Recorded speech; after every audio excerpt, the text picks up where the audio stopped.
Hello, hello, everyone. Gonna see. I'm gonna see who. Cause we got two people up. I'm not gonna bother even messing around with Facebook. Screw Facebook. I'm done live streaming on there. It's such a waste of time. So let's see what we guys got. I want to talk to you guys about globalization, but I'm gonna wait a little bit to get some more people on here. We got two people so far. Three people. Oh wow, we're really hitting it big. Four people. Oh yeah. Right. Four people. Great.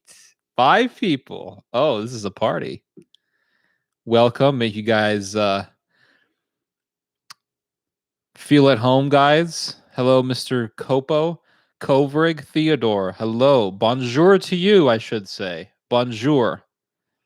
Trying to speak some French. I know a little bit of French. Bonjour. Bonjour. That's how you pronounce it. Or merci beaucoup. Merci. Trying to speak French. Hello, Spring Onion. Now, why did you decide to call yourself Spring Onion? I would like to know why you call yourself. It's bonjour. I mean, I'm trying. Give me a break, okay? I'm trying. Merci beaucoup. I'd probably get my ass kicked in France if I start speaking like that.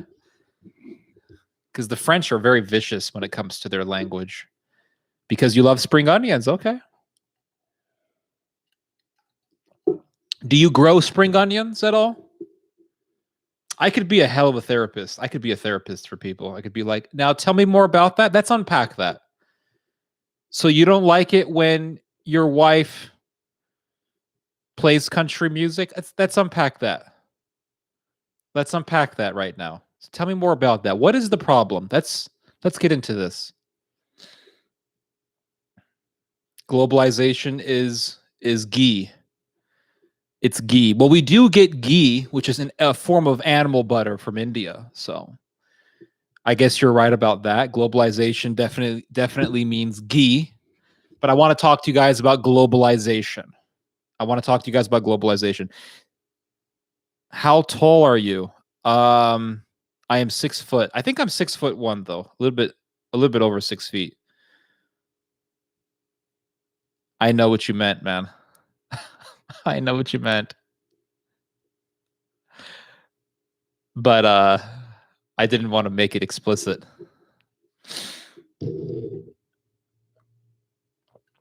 But ghee is very unhealthy for you, I hear. It's very fattening.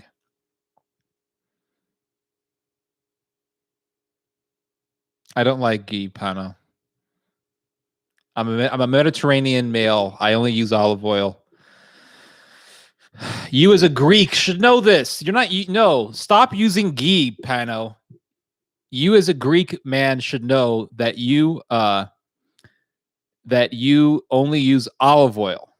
Now, if I ever see you using ghee, and God forbid I ever see you using canola oil, I will be pissed because you will be disgracing the Greek people and all the world of the Mediterranean at this point. The reason why I'm 6 foot tall is because my grandmother is a very tall woman, and she was when she was younger, she was very tall.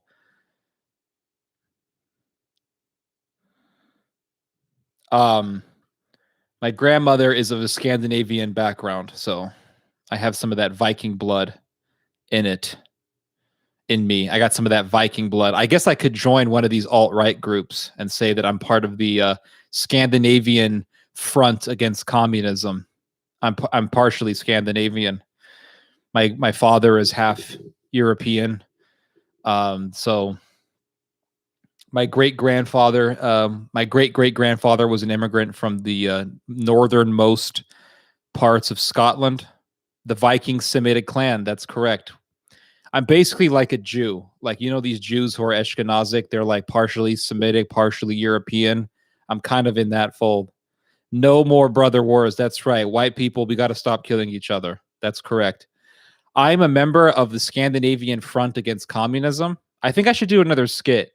Like we have here Stefan Olag from Norway to tell us about his organization, the Scandinavian Front Against Bolshevikism. Tell us about that. I will look up the Discord post, Pano. Thank you. Bodul origin. That means that my family tree is effed up, basically European royalty. I've never heard of Bodul. Bodul. What's up with the Kopo? What's up with the letters on your name? What is that? Is that like Finnish or something? I've never seen this before. Croat Islanders. Interesting. Were your ancestors pirates? I know that Croatians got into piracy big time after the 30 Years' War. Glagolitic? No, Varg would be pissed. He wouldn't like that. He wouldn't like that. He actually thinks that the interesting thing about Varg is that he actually doesn't believe in nationalism. Varg has argued that there is really no such thing as nations. There's tribes. And he says that if you go to Scandinavia, you see Scandinavians who are a little bit tan and black-haired, and you see Scandinavians who are white-skinned and blonde. And how do you explain for these physical differences? And he concludes that different tribes existed in Scandinavia and they had different appearances. And it's probably, it's obviously true that that is the case.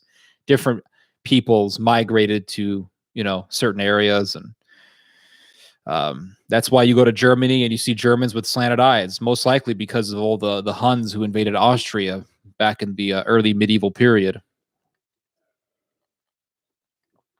Glagolitic. That's cool. I've never heard of that before. I'll have to look that up. So that's basically the form of writing that they had before the standard Slavic script that you see in Russia or Serbia or Bulgaria. Interesting.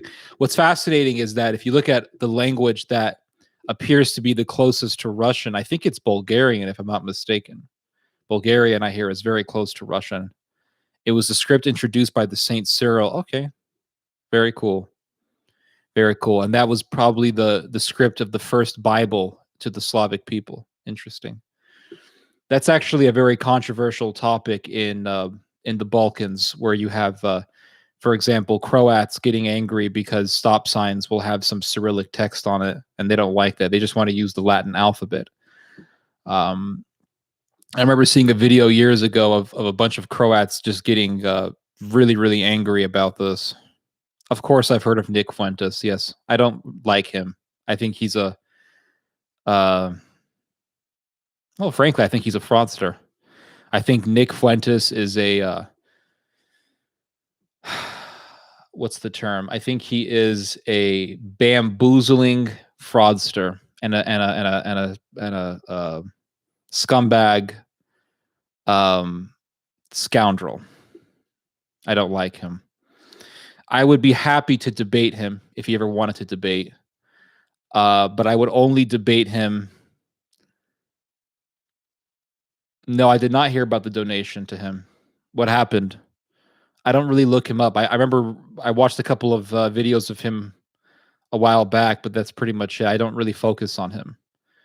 But I would debate him on Catholicism and can racialist nationalism be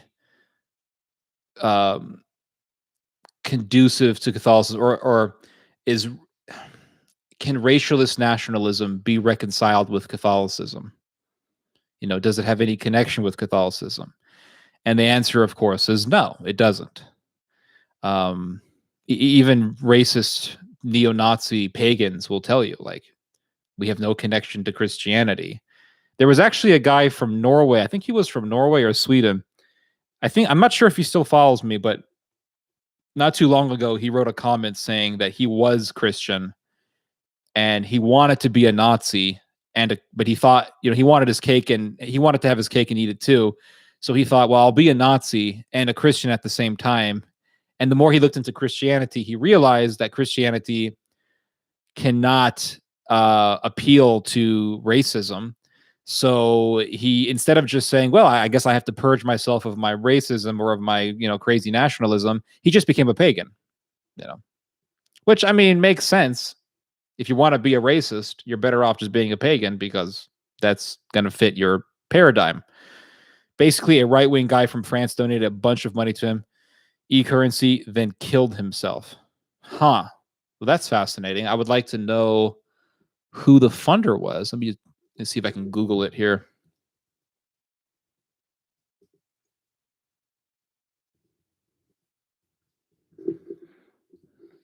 Let's see here.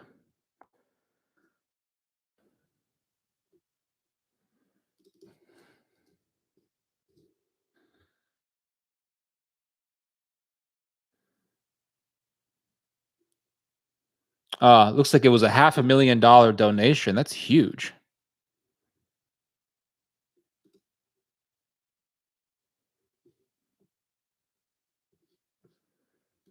Why didn't I hear about this? All the good stuff I hear about it the next month. Cryptocurrency crime fighter. Fuentes was the biggest beneficiary of the donation. He got about $250,000. Who was the donor? That's what I want to know. But anyway, to hell with Fuentes. He's a fraudster. I don't care about him. Donated to Breitbart. Well, that doesn't surprise me at all. Yeah, Breitbart is another. It's another conduit for far rightism. Speaking of far rightism, I want to talk to you guys about something. Last night, I put up an article on Alexei Navalny.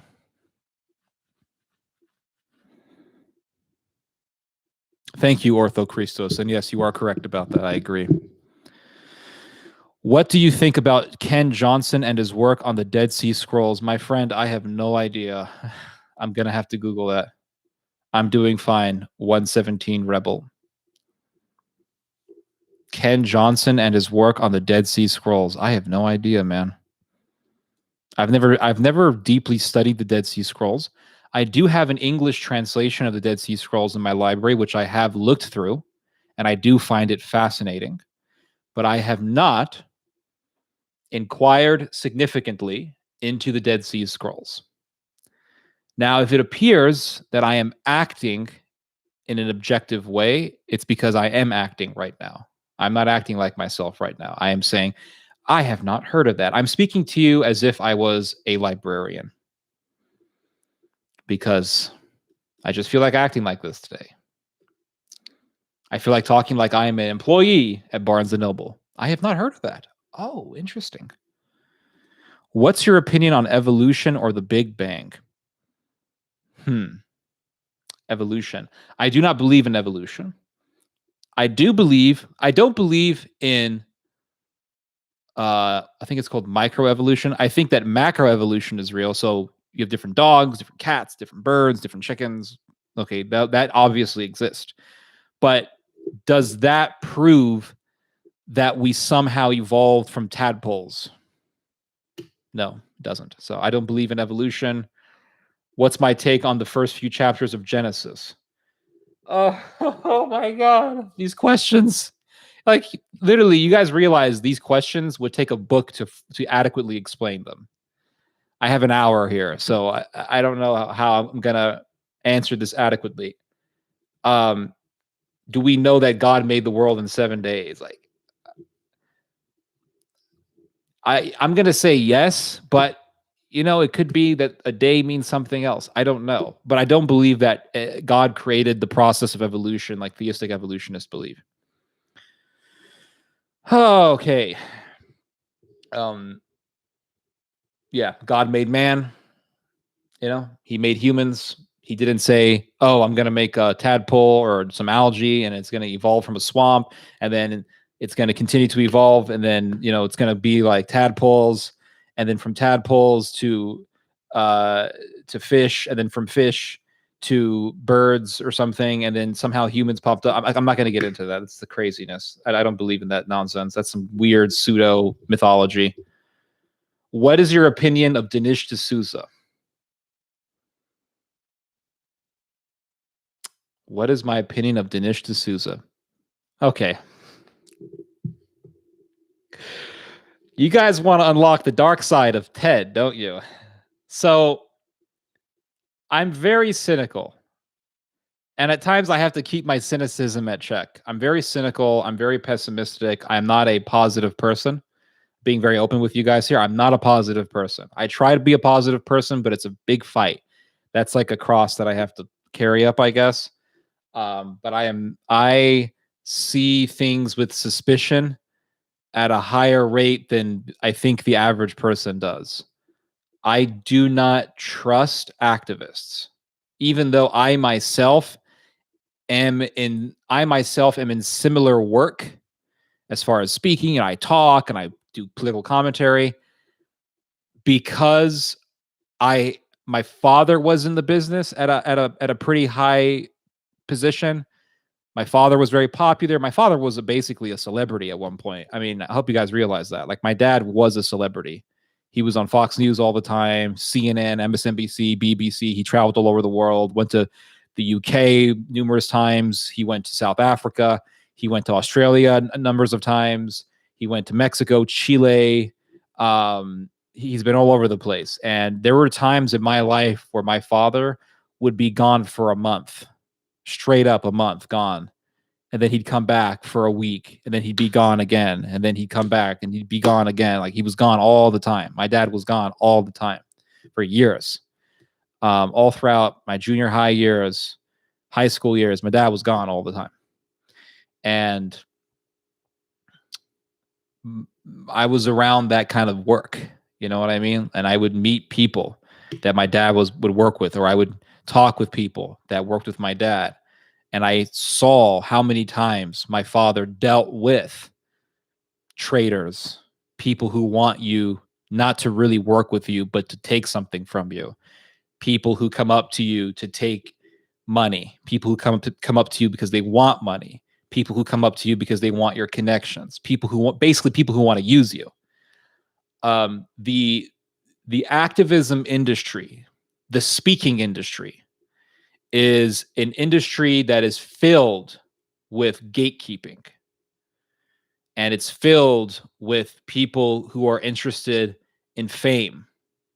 The speaking industry is actually very similar to any other sort of entertainment industry, be it music or acting or writing. It works, it functions, it lives the same way. And if you don't have the right connections, you're not really going to go anywhere, you know. You're going to have to you really can't like get anywhere in the business. You need connections. You need to know certain people. You got to network, and that takes a lot of work, and it takes a lot of time, and all this stuff. And so, what's my opinion on Dinesh D'Souza? I think that he is just a part of that industry. You know, he's earning a living off of it, and it's not bad to earn a living off of that. I earn a living from that as well. But is he going to be the kind of guy that, or is he the kind of guy that is consistent, you know, with his own worldview? I don't know. I don't really trust these people. I'm just telling you.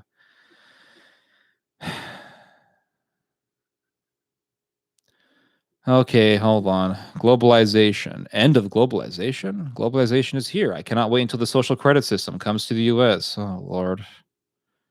God doesn't exist. Great.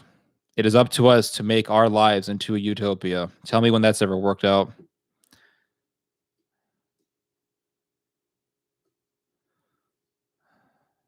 Okay, I don't care if people disagree with me. Once you start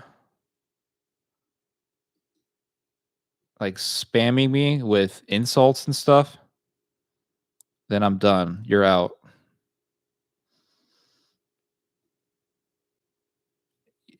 The real issue in terms of the speaking industry is where their priorities lie. Absolutely. That is a very that's a good way to put it. You put it better than I did. It's where does your priorities lie? Is it in fame or is it in doing the right thing? Um, if you look at a guy like Ravi Zacharias, I never really trusted Ravi. It turned out that he was running whorehouses.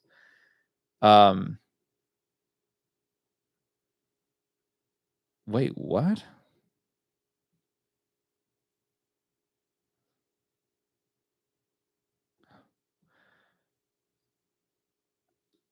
Socialist podcast? I'm not talking about you.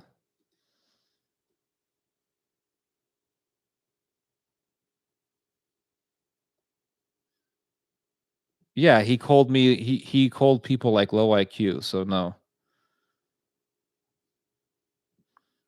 But anyway, I don't care if people disagree with me. But if you're gonna come here and be like, you're a low IQ, like, dude, no, get out. That's just annoying. But anyway, it's like, are you on here for? Are you on? Are you in the speaking industry for your own self, or it's hard to find good people. But I never really trusted Ravi Zacharias because, to me, Hey, God.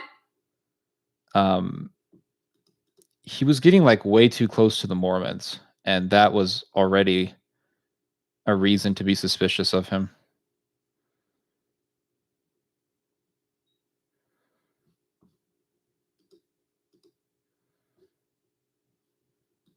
But anyway, so let's talk about something that I find fascinating.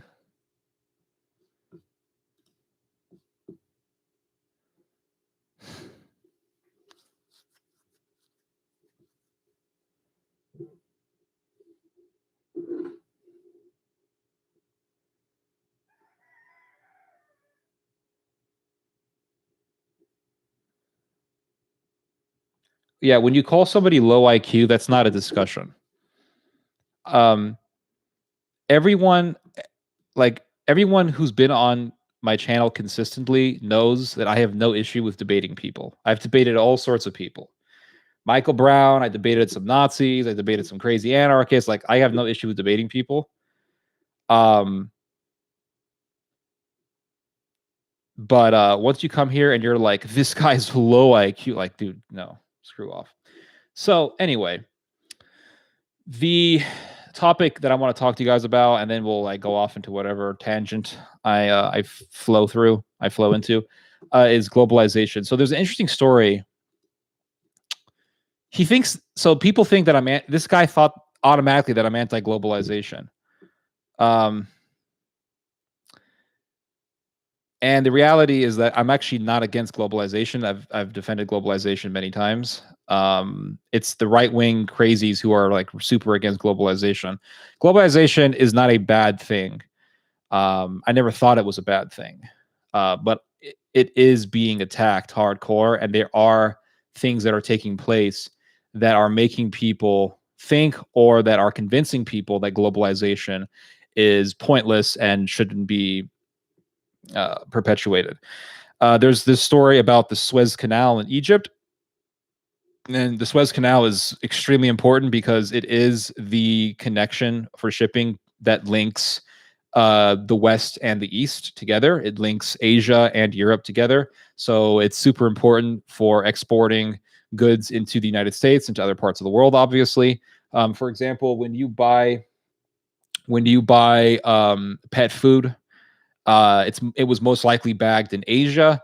The Suez Canal is what allows for shipping to be expedited in a convenient way to the Western world. There's a giant ship called the Ever Given, and it's been a very significant ship in the Suez Canal for a while.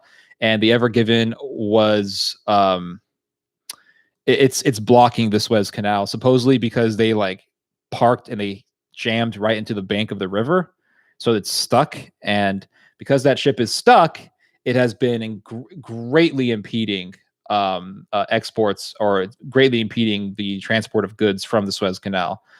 And so one little thing like this can hinder shipping at a global scale.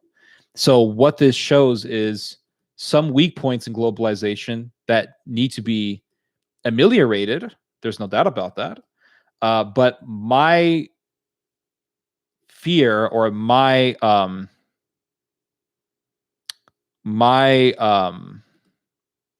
concern is that this is going to be used as an argument against globalization because nationalists have been using the coronavirus pandemic for a long time as a way to argue against globalization. Like, why do we need globalization for? What's the point of it? It doesn't really help us. Blah blah blah blah blah.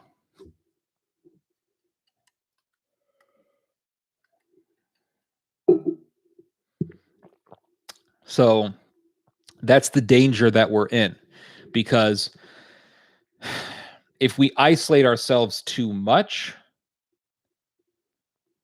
that could be used to the advantage of some very dangerous agendas, some very dangerous ideologues. You could have right-wing fanatics say, you know, we need to end globalization. Globalization is wrong. Mass immigration is wrong. Immigrants are bad. Migrants are bad. They're going to, you know, destroy like the purity of our race or whatever. Globalization is a step before New World Order. I'm fine with global trade and commerce and nations working together for mutual respects, but I will never support a one world. I'm not supporting a one world government. Like, there's nothing about isolation and nationalism. Okay, fine, but the biggest critique, the biggest critics of globalization are nationalists. The biggest critics of globalization are those who are of like alt-right fanaticism. You're thinking of ethno-nationalism, sure, but nationalism and ethno-nationalism are like a hair difference apart. Now, patriotism is something that I am in favor for. I think patriotism is good. I don't really have an issue with patriotism, because if you support your country, you want to help your country out. Okay, there's nothing wrong with that. But there is something wrong with uplifting your country to a dangerous level. Hello, Christian.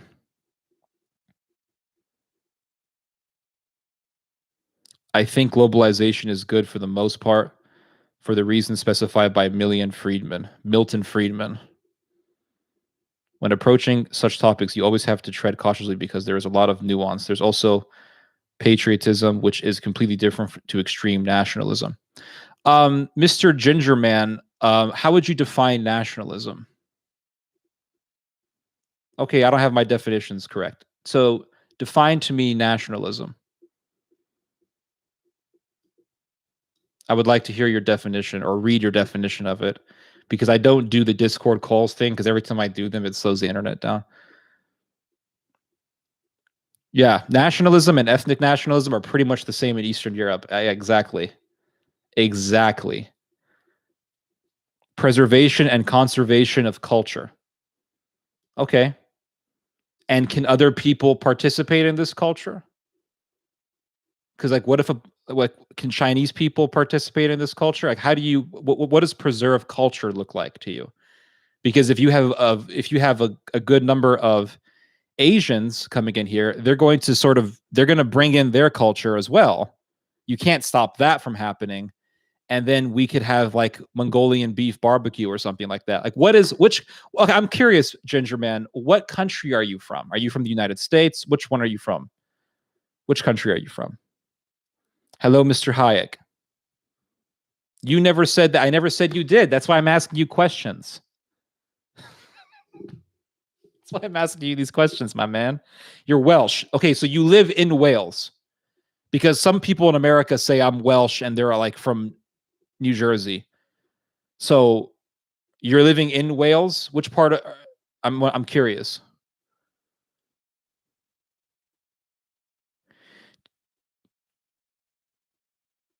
Yadidi. Okay, you're speaking to me in Welsh. Okay, fine. You're Welsh. Okay, you're living in Wales. Fine.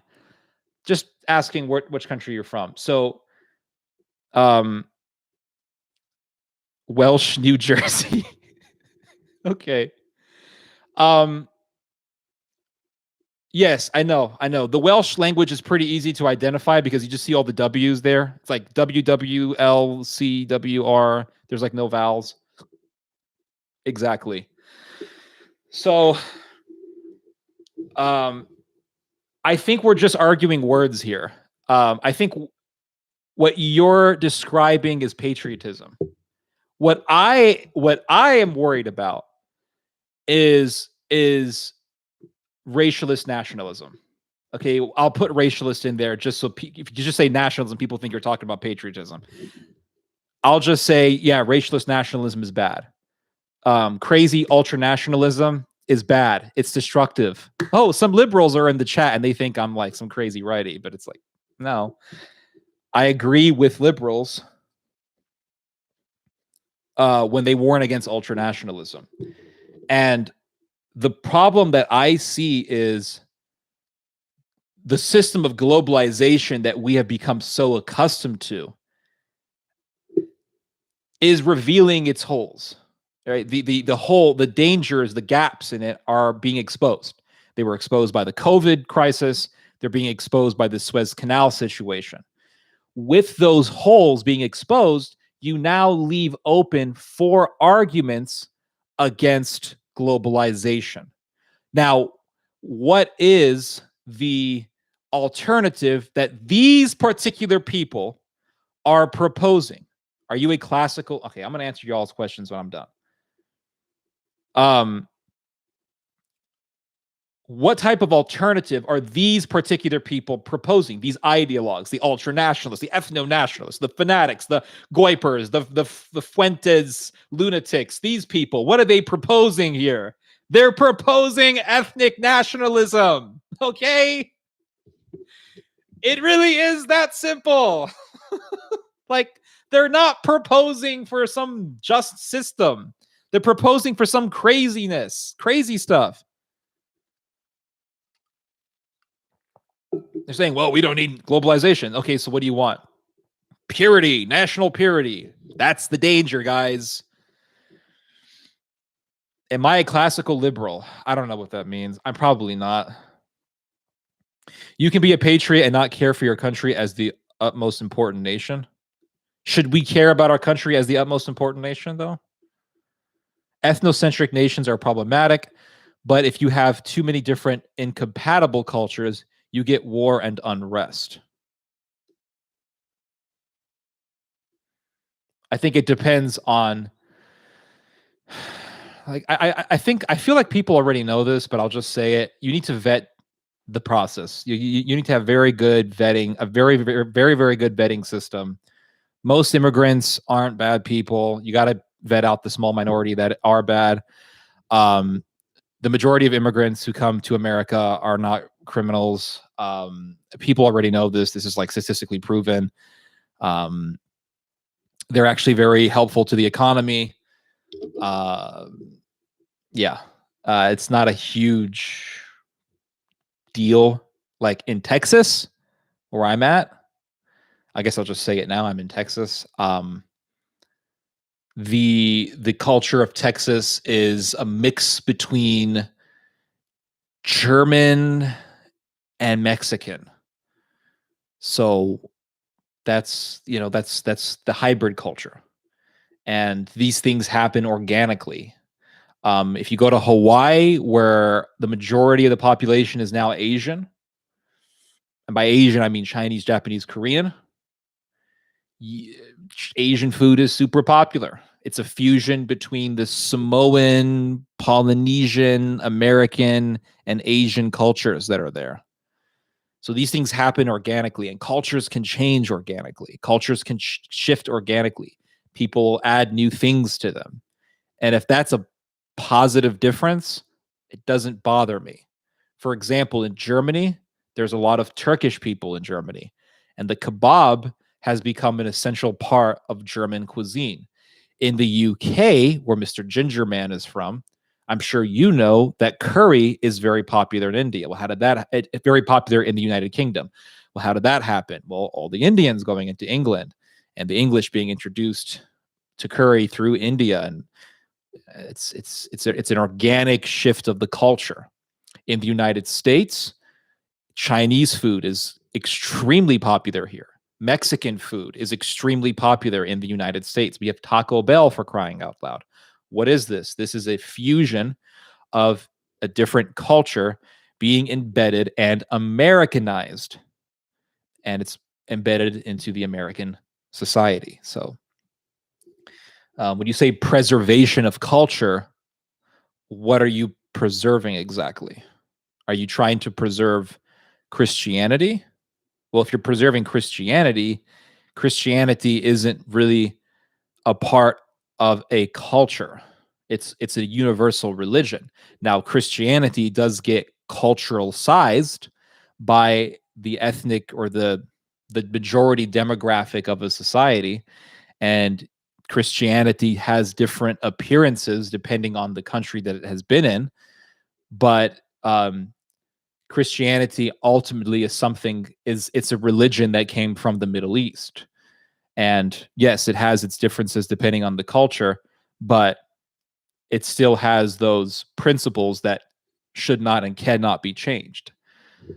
Are you trying to preserve music? Because music is something that changes every 10 years. Are you trying to preserve language? Because language is something that changes very quickly. For example, here in America, we say, I'm just doing it for the lulz. Well, that's a word that just popped up, the lulz. What does lull mean? Lull is LOL, laugh out loud. I'm just doing it for the laughs. Like language has changed dramatically. Are you trying to preserve holidays? Like when people tell me I'm trying to preserve the culture of their country, I'm always wondering what particular part of the culture they want to preserve. Let's look at your guys' comments here, because I see the comment boxes just keeps on moving. My God. Okay. I was going to call and ask you and your father, but I'm always sleeping. Dude, are you living in Israel or something? I'm sorry, I'm out of topic, but could you make a video about difference between Catholic Bible and Protestant Bible? Dude, it's pretty simple. Protestant Bible does not have 7 books. Catholic Bible has 7 books. Read the 7 books. They're very fascinating. The danger is always going to be going too far to either side of the political spectrum, which is mostly informed by your biases. And yeah, absolutely. Nick Fuentes has black friends. Is it okay for Southern Ireland to give a massive amount of acres to China as an ethno-state? No, I don't think that would be a good idea. No, I think there needs to be limits.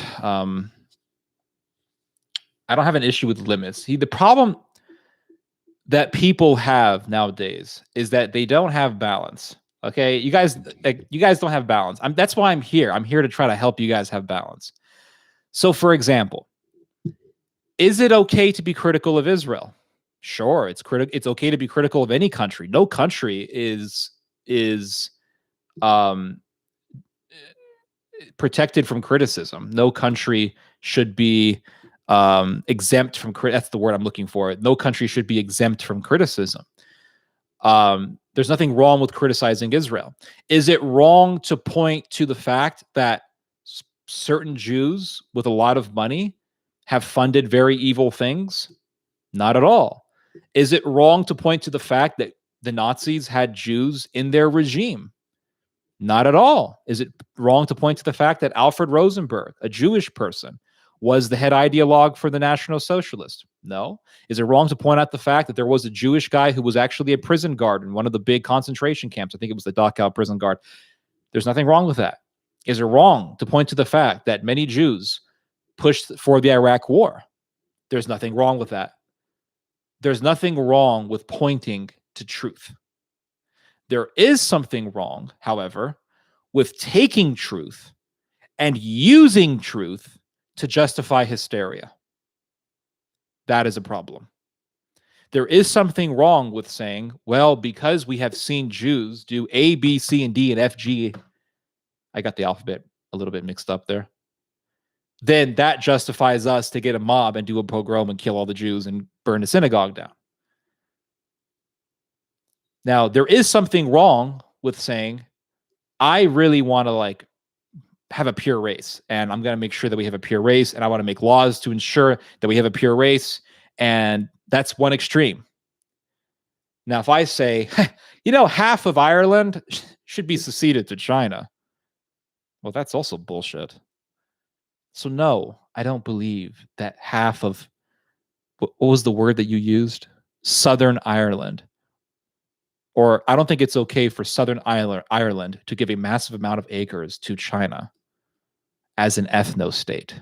I don't believe in ethno states. White nationalism is just leading to paganism and heresy. Absolutely. That's why you see all these white nationalists with the Vikings and the Thor's hammer and Odin. It all started with the destruction of the USS Liberty. Yes, I've heard of the USS Liberty. We're all aware of it. We should always care for our own nation as the utmost important nation. Okay. I sound like a nationalist. Maybe I'm just a balanced person. I don't know. I try to be balanced in my views. Your argument just now was a nationalist perspective. Which argument?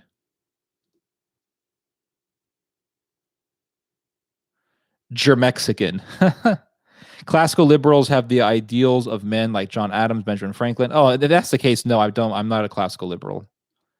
German, Texas, absolutely. Texas many Germans immigrated to Texas in the 1800s and probably later than that as well. Many of them came from obviously Germany, but they also came from Austria. At one point in time, Texas was debating on whether or not German should be the official language of the state, but that didn't happen because of Americanization. Believe it or not, in certain parts of Texas, they, until recently, had newspapers in German, in the German language. They are people who live in Texas whose grandparents speak German.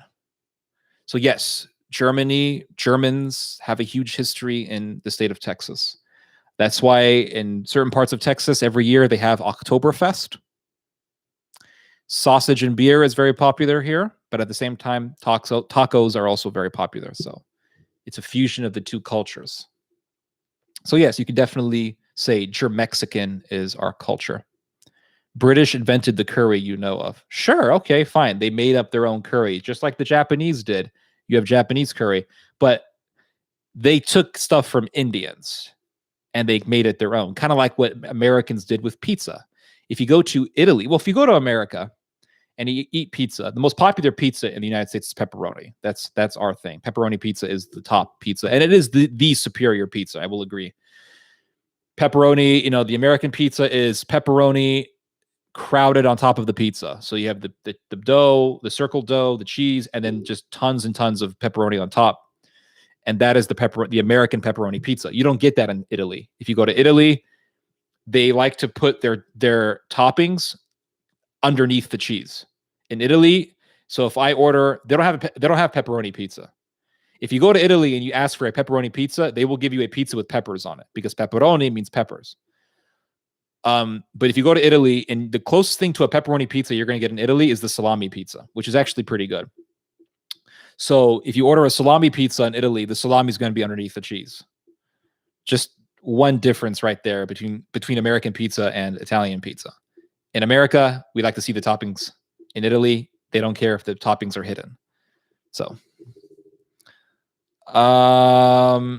if we value a culture by their food, then that's pretty sad. Well, sure. I mean, I don't think that's sad. Doesn't France have like super good food?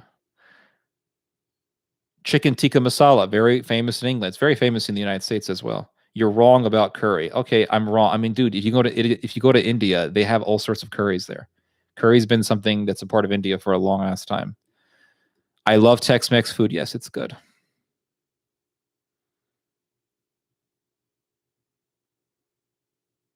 Nations are not race, it's culture. Okay, well, since race is a social construct, though, and it's basically something that we like, what is a race, right? Like, what constitutes a race? Like, what constitutes a nation? It's the people agree that they are a particular people. That's what it comes down to. The people collectively agree that we are this particular people. Once you destroy that collective belief, then that people no longer exist. Those humans that at one point in time called themselves this particular race, they get embedded into another culture or into another nation. There's no more Spartans. Like, who today is a Spartan? Like, I'm a Spartan. Like, who if you're a Greek and you call yourself a Spartan, I mean, I guess that's pretty cringy. There's no more Spartans. Sparta doesn't exist. There's no nation government of Sparta. There's no kingdom of Sparta anymore. But I'm pretty sure there are people in Greece whose descendants were Spartans, and those people are Greeks, and they don't consider themselves Spartans.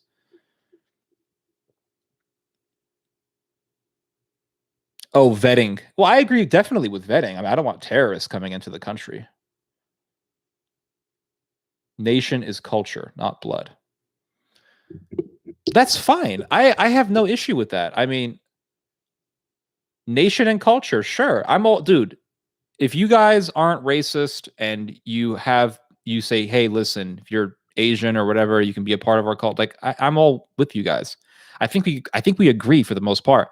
My problem is with racialist ideologues. That's my issue.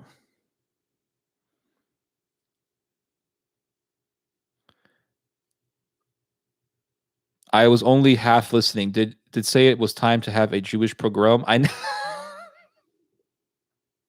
No, I just you're probably joking right now, but just to keep it clear, I don't believe in Jewish pogroms.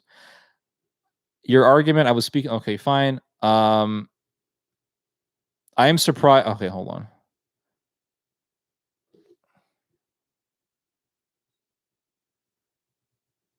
I hate pepperoni. Oh man, something's wrong with you. American pizza is cursed. I'm about to put a pizza in the oven. Did you make it yourself or is it DiGiorno?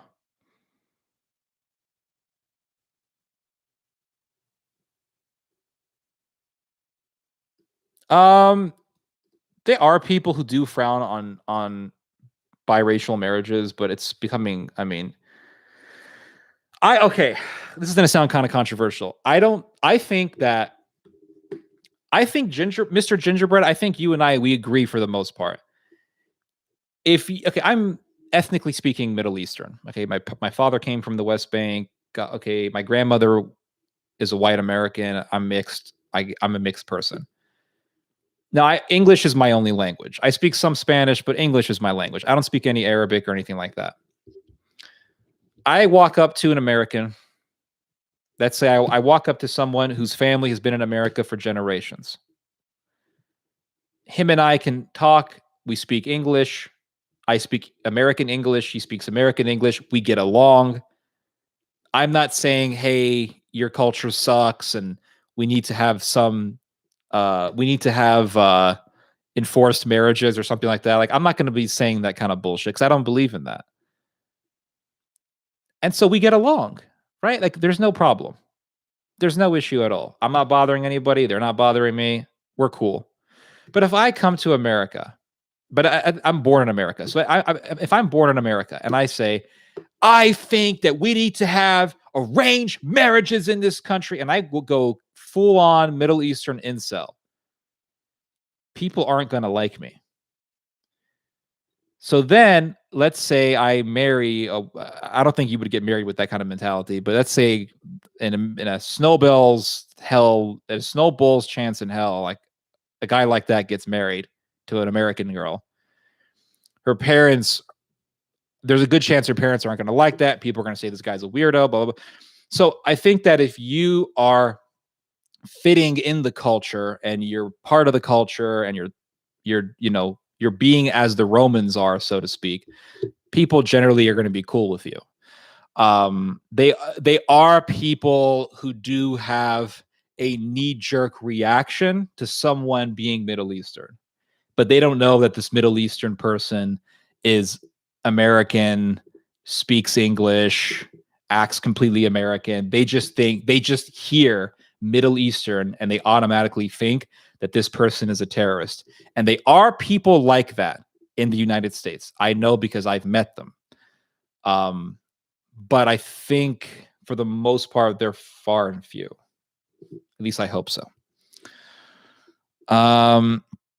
My country consists of various ethnicities, cultures, languages, religions, so I don't know what else to be a nationalist. Which country are you in, Spring Onion? I'm curious. American pizza is cursed. I don't think we had lost any ground. Okay. Just FYI, the spices you're thinking about that you think are Indian are ancient spices from the areas we know now as Pakistan. Okay. Fair enough. Pakistan until like 1942 was India. The first ancient Indian civilization was in Pakistan, was in modern day Pakistan. The Indus Valley civilization is in modern day Pakistan. It does, though, have overlap with modern day India.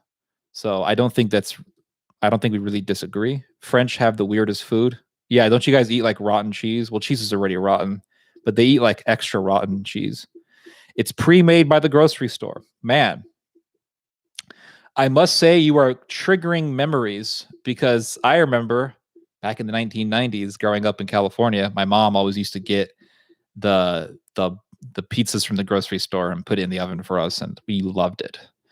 And I remember going to the pool. We had a public pool, and would go to the public pool and swim and come home. And as the sun would go down, my mom would make this pizza, and she would put it in the oven. And yeah, every time I hear frozen pizza, it just brings back memories. Technically, I'm a computational biologist. That's cool.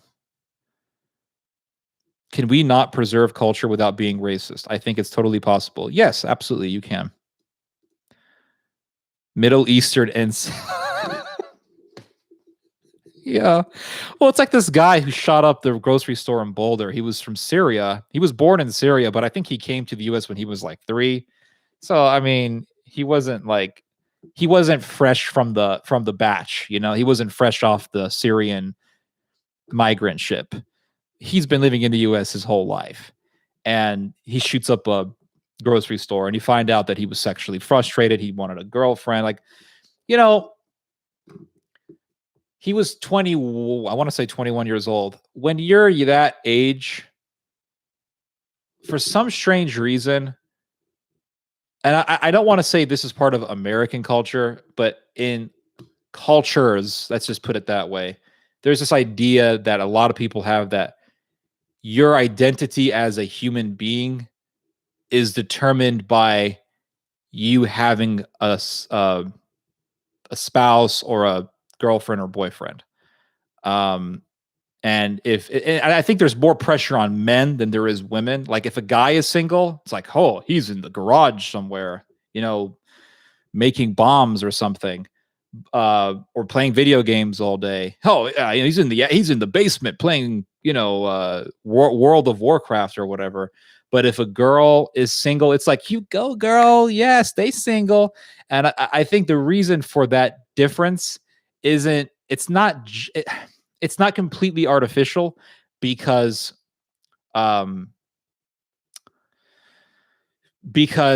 women, let's be honest here, women can get a guy anytime they want. Even the ugliest woman in the world could walk out with a guy, not without that much difficulty.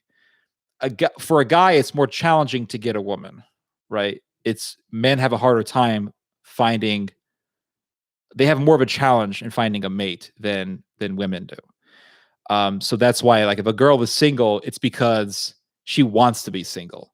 And if a guy is single, if he's a good-looking guy who can get girls and he's got money and all that, then it may be because he wants to be single. But for most dudes, for the average dude, a guy is single because they're in that challenge of finding someone. Anyway, so we have this, but again, regardless of the fact that those dynamics exist, I don't think we should have like this weird society of pressure where they automatically think because a guy is single, like, oh, he can't get a girlfriend. Oh, he's an incel, cuck, beta male, playing video games and And for another thing, there's nothing wrong with playing video games. I wish in Europe, I don't think they have this, but in America, we shame people for playing video games. Like, oh, he's playing video games. Oh, he must be a loser.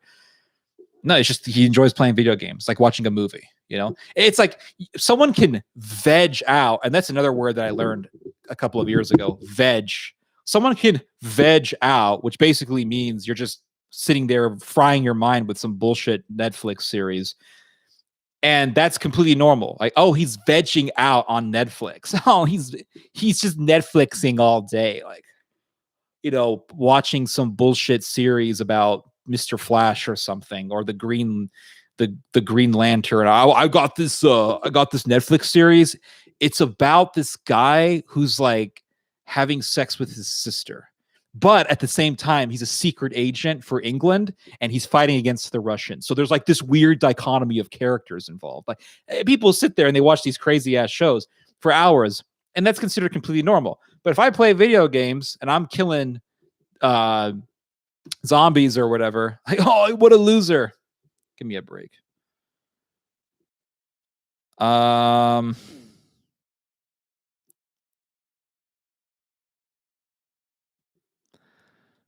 Let's see here. What have you guys been writing me? Race is a very shallow way to group people. Okay. When others outside the culture come in, they are genetically different, actually. However, when mixing, they become a new homogenous group. Yes, just like Mexico.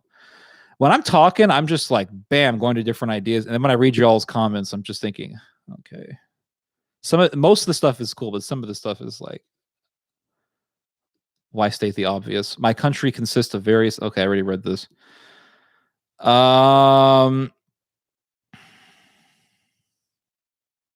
Yeah, I understand what you're saying, Kovrig. Race is a group of people that becomes homogenous enough to have distinct genetic differences. Sure. From that, they create a culture due to the time in which they live together. Sure. Spices are grown all over India. It's not all from Pakistan. Yep. Although I will say that Northern Indian cuisine is different from Southern Indian cuisine. I think Northern Indian cuisine has more of a, correct me if I'm wrong, but it has more of an emphasis on spices. Southern Indian cuisine has more of an emphasis on fresh ingredients like fresh ginger and fresh turmeric.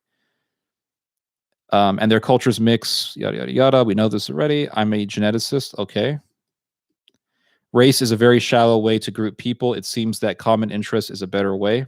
Okay. It's pre-made by the grocery store. Awesome. Technically, okay, I already read this. The funny thing is that Ted used to be a hardcore integralist.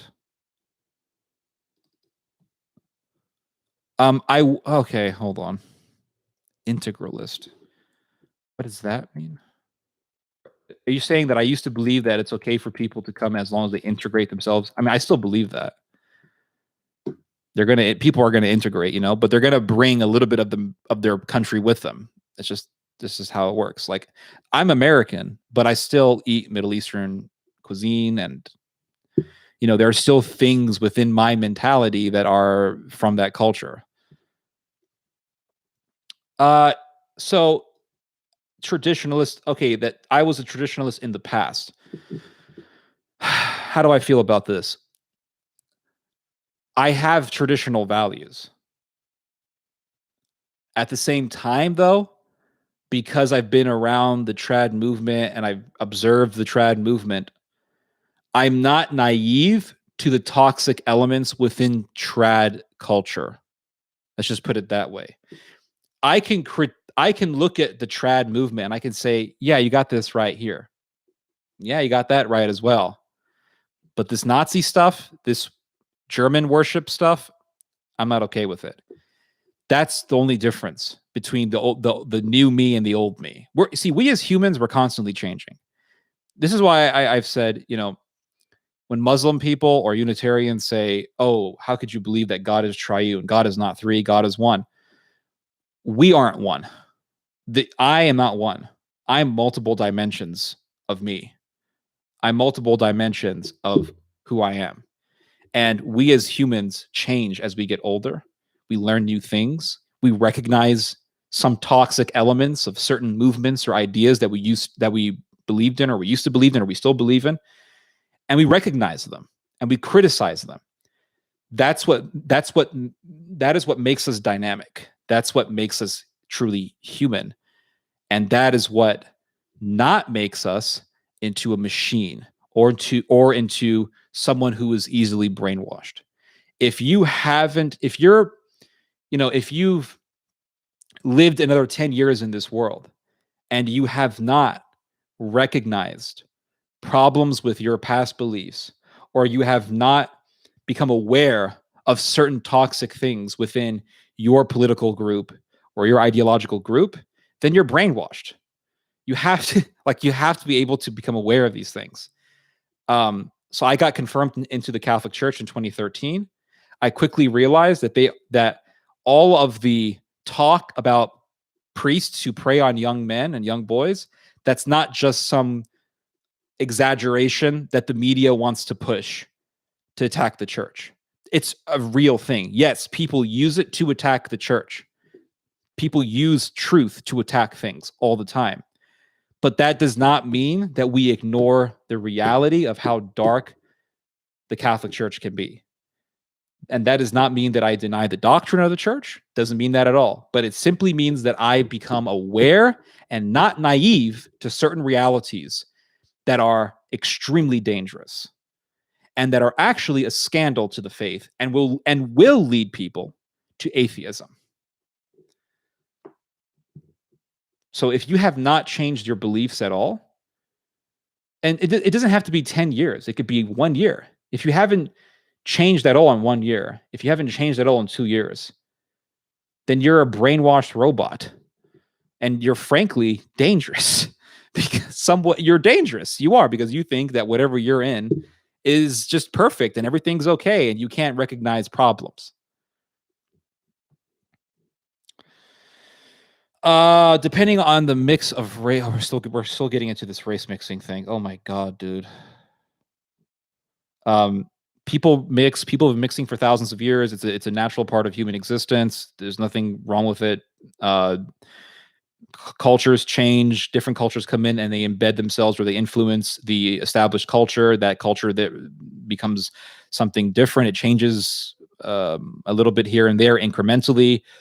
We don't want terrorists. We don't want criminals. I think that's a reasonable paradigm to have. Preservation as well as celebration. Oh, I don't know. I mean, I'm going to ignore this topic unless you have a question directly at me. The oligarchs would support those disruptive minority groups to disrupt national unity, just how they used LGBT or BLM. Yes, LGBT and BLM are subversive groups in society. Completely agree. It was just kidding about, okay, whatever. He gets into the ancient history. Very interesting. My daughter loves the Japanese culture, speaks fluent Japanese, and is stuck there in school. Okay, good for her, man. I mean, there are some cultures that I'm fascinated with. I have a fascination for Russian culture. I think Russian culture is super interesting. I've never been to Russia. I would like to one day, but I have a fascination for Russia. The Russian language, to me, has a beauty to it. As rough as it sounds, it has a beauty to it. When I listen to Russian people talk and I read the subtitles, maybe it's just the way the translation renders itself, but there's a poetry in how people can talk over there. And Russian literature can be very poetic. And the music is very beautiful. And the church chants are very beautiful. And I wouldn't mind learning Russian. I love borscht. I love making... I call it pierogi, which is Polish, but the Russians have their own version of it. I'm trying to remember what they call it. Pelmeni, pierogi. That Slavic culture, it has its beauty. Now, I understand that there's an ugly side to Eastern European culture. There's a lot of gangsters and mobsters and mafia, but Italians have that, and I have a fascination with Italian culture. But everyone wants to talk about the mafia. Nobody wants to talk about Antonio Vivaldi. Everybody wants to talk about the Russian mob, but no one wants to talk about borscht and the beauties of that food. No one wants to talk about the wonders of Russian gardening. No one wants to talk about the beauties of certain types of Russian music. You know, Poland. Oh, Poles. Huh. You want to hear a Polish joke? Oh, you know, a lot of Poles, they collaborated with the Nazis, but nobody wants to talk about all of the Poles who died fighting the Nazis. Nobody wants to talk about the Poles who died for the Jews. No one wants to talk about the fact that there were more Poles who rescued Jews than any other nation in the history of the Holocaust. No one wants to talk about that.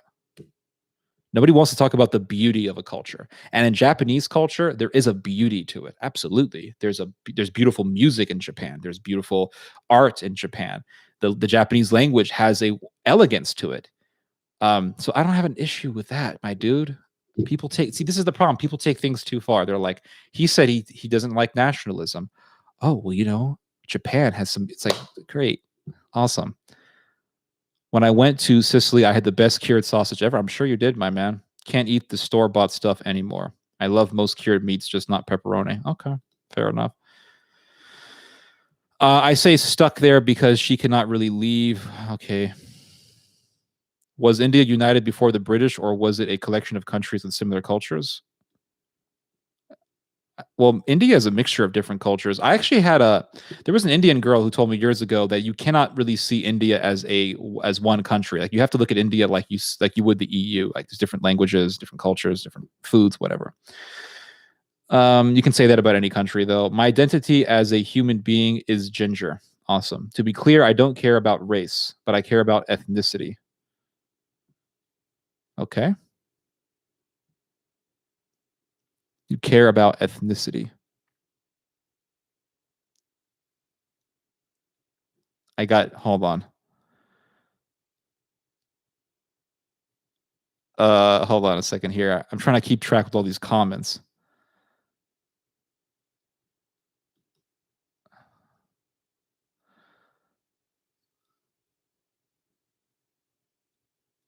What? Hold on. Somebody put something in and then bam. It just.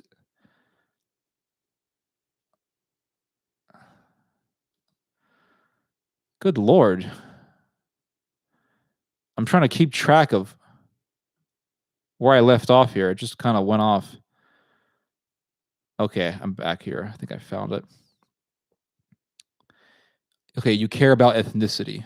Okay, what does that mean? Explain that to me, please. There is a cultural obsession for having a top-notch partner in the US. Absolutely, yeah. I have seen that with other redheads too. Don't redheads have like huge tempers, or is that just a stereotype? Funny is a friend. Funny, a friend of mine came to Greece. We were playing some online games back in the day from UK, and when I asked him what he liked the most, he said lemons. They tasted different. I've heard the Mediterranean lemons are very good, especially if you go to the Amalfi Coast of Italy. Elliot Rogers was sexually frustrated as well. Yes, he was. He was an incel murderer. Veg out. Yeah, that's the actual term that popped up not too long ago because of Netflix. Again, languages change. Green, gay, lesbian, black, anti-capitalist lantern. Best pizza comes from Chicago. That's what I've heard. You binge Rainbow Six. Yeah, it's a good game. Have you seen the show Man in the High Castle? No, I have not. CK2 takes both things and puts them together. Okay, I don't know what that is. Women who are married to husbands hooked on video games disagree. Okay. That's cool. But aren't you from Poland? So you're not, I mean, you're from Poland. So you're like, Europeans, I think, are way more laid back to that kind of stuff. Hello, John. Pressuring culture onto others by arguing that one's culture are better than the rest are the very example of ultranationalism. Pressuring culture onto others. I don't believe in pressuring culture. Like, if people come and say, you have to say hola instead of hello, that's bullshit. But if people just start saying hola and they're like, hey, I like this word, and everyone's like, hey, hola, hey, how are you doing? Yeah, it just happens organically. I mean, I don't really see an issue with that. Black build pyramids. Oh, we was Kangs, yo, we was Kangs. Didn't G.K. Chesterton coin integralism? I have no idea. I'll have to look that up. At least video games is an activity that requires thought. Yes, that's correct. I think it actually requires hand-eye coordination. You can integrate and also keep your culture of the native land. Sure. Yeah, absolutely. That's why you have Polish people in America eating pelmeni or pierogi. Sorry, people must integrate, but they also merge what's compatible. Sure. In the U.S., I'm sure no one's going to adopt a full burqa. No, they're not, and yeah, I don't think that's going to happen anytime soon. You got to be practical about being a traditionalist. Some of the autism and yes, the autism and traditionalism is a disease that needs to be purged. Absolutely. If you mean America is a world superpower, yes, that we're going to see now in the rise of nationalism, Turkey. Yep, that's what's going to happen. That's the either or dichotomy compared to the both and. No, Ted, you said something bad in the past. That means you're still bad. Get your racist ass to jail. You know, I have regrets about things that I've said in the past, in all honesty. Like, I think I was too angry in those days. Like back in 2013, 2014, 2015, even like into 2016. I was like an angry guy. I was angry. You know, I was pissed off all the time. I wasn't violent, but I was like, you know, frustrated and mad. I wanted to change the world. I wanted to change society.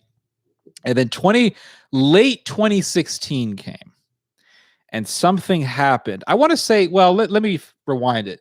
Late 2015, something happened when I began to sort of calm down.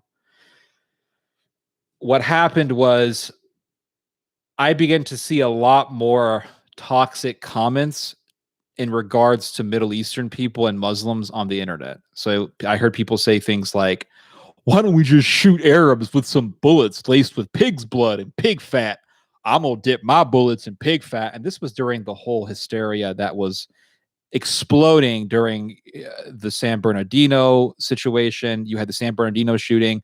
You had the Orlando thing came in 2016. But again, it was within that same zeitgeist. And 2016 came, and you begin to see that intensify, you know, with the rise of Trump and right wing media. And I want to say in late 2015, I'm pretty sure I wrote this article at that time. I wrote an article saying, "Hey, enough. Let's stop with this crazy rhetoric, guys. We got to have balance." And I began to really get tired of a lot of this stuff, because I didn't feel right inside. I didn't feel settled in that way of thinking, that toxic right wing way of thinking. And then in 2016, I wrote an article about Robert Spencer and Pamela Geller and basically exposing them as Nazis. And they're operatives. They're a subversive element within society. And the fact that Robert Spencer and Pamela Geller have been working with Nazis in Bulgaria, that was a huge, and also Hindu nationalists as well. That was a huge wake up call for me. And I remember writing that article. It was like a 10,000 word article. So there was that. And then in 2017, I wrote an article it was the longest article or one of the longest articles that I had ever written. It was I want to say it was like a 15,000 word essay on the origins of the current day right wing zeitgeist that we were witnessing at the time. And I went all the way back to the early 2000s, back to 2007, when a lot of this stuff began to become popular. And I began to show how this movement links with the CIA. It's all part of a psychological operation. Now, you could say, well, that's a conspiracy theorist. I think most conspiracy theorists are probably bullshit, but they are conspiracy theories that are definitely real. And the problem with BS conspiracy theories that really can't be proven is that when a real conspiracy theory is presented, or when a true conspiracy is presented, people reject it and say, well, that's a conspiracy theory and it's BS just like the rest of them. It's kind of like the boy who cried wolf, like, oh, there's a wolf. Oh, and everyone comes and tries to help him. And then he lies and he does it a second time and they come to help him and he lies. Then he does it a third time and then he gets eaten by the wolf. But at this point, even though there was a real wolf, nobody believes the boy. And that's what's happening with the term conspiracy. Everyone's like, oh, he says it's a conspiracy, but oh, that's BS just like the rest of them. They are conspiracies that are most definitely real and they can be proven.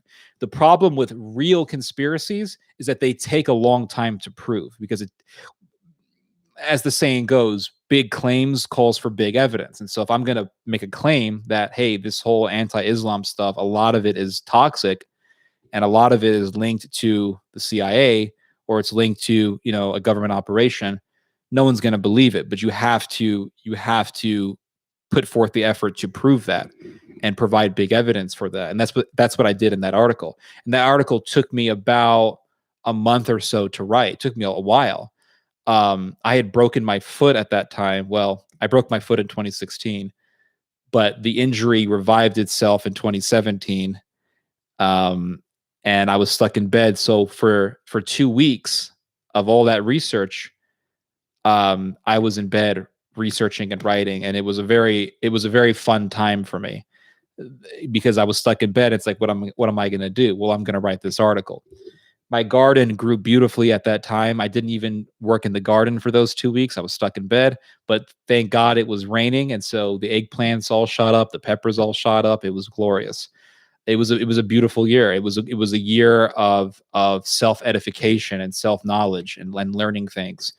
And so after 2017, I was completely disillusioned with everything. I was completely disillusioned with the right wing, completely disillusioned with conservatism and the conservative movement. I became very suspicious of everything, and I still am. So there was that. And again, if you're not going through these sorts of changes, I'm not saying you have to write a 15,000 word article, but if you're not going through these sorts of changes where you notice evil and you don't identify it, then you're brainwashed. You have to be able to recognize the toxicity of what's going on around you, because there's toxicity occurring literally everywhere. So I've changed a lot, and that research and that knowledge really helped me out because it calmed me down, because I came to the realization that so much of what we see in the media is controlled, and it's presented to us for a particular reaction. They want a certain reaction. And understanding that convinced me that there's really nothing that we can do about it. Now, if we all get together as a nation and say we don't want this sort of evil in our society, then things will get done. Or if enough people did that, things will get done. But I, as an individual, just doing what I'm doing, I cannot make any change. The only good thing that I can do is influence a few people on YouTube, because I'm not famous, and thank God I'm not famous. I don't want to be famous. That's all that I can do, but I cannot make any sort of substantial change. And once I came to that realization, I became a hell of a lot calmer, because it's like, what am I going to do?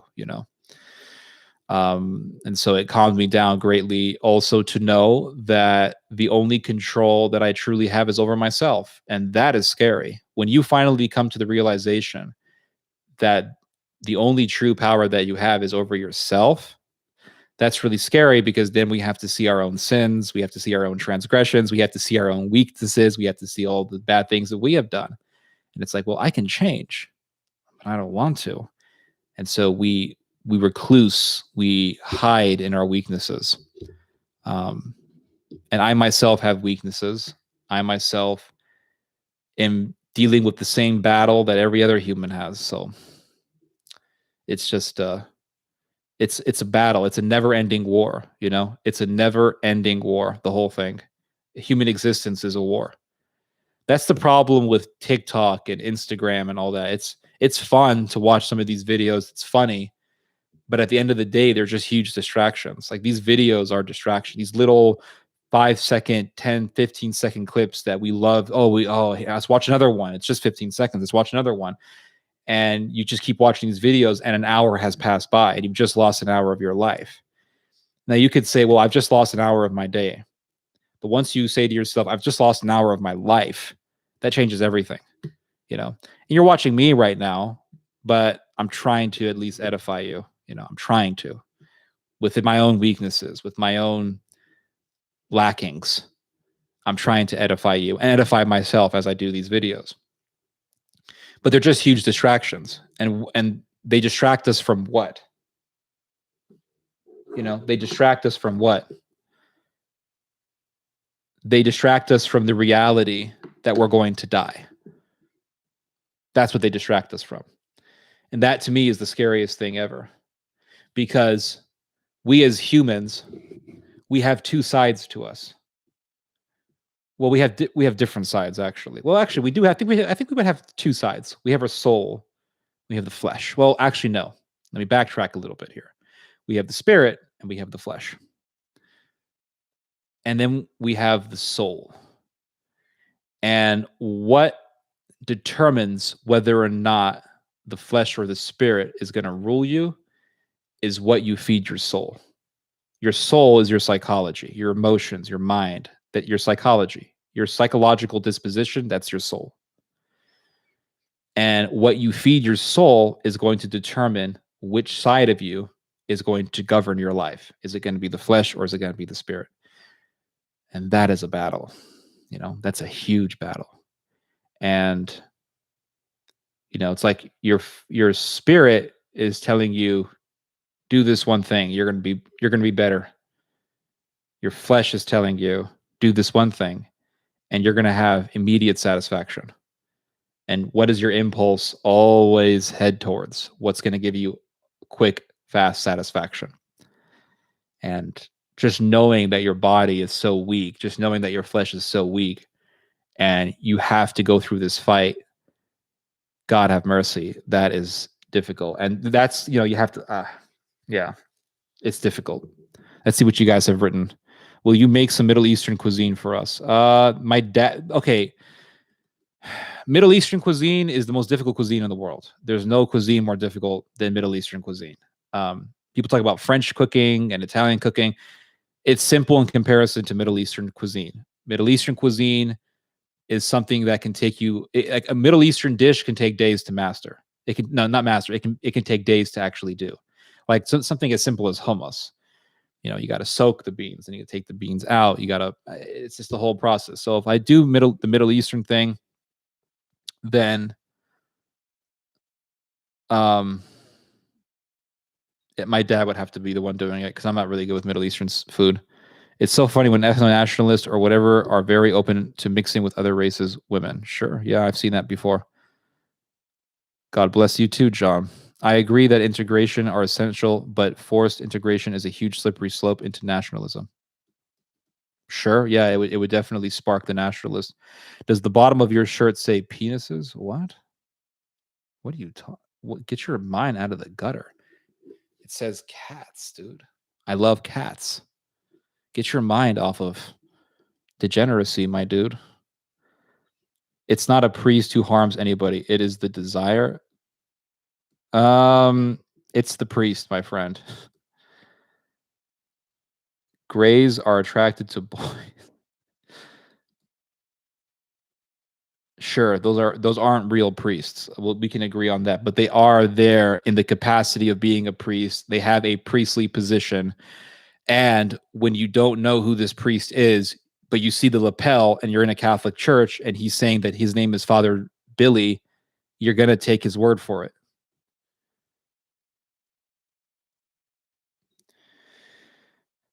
Mixing is how you generate the best species. Oh, Lord, dude. Are we going to get into like some weird genetics or like eugenics stuff?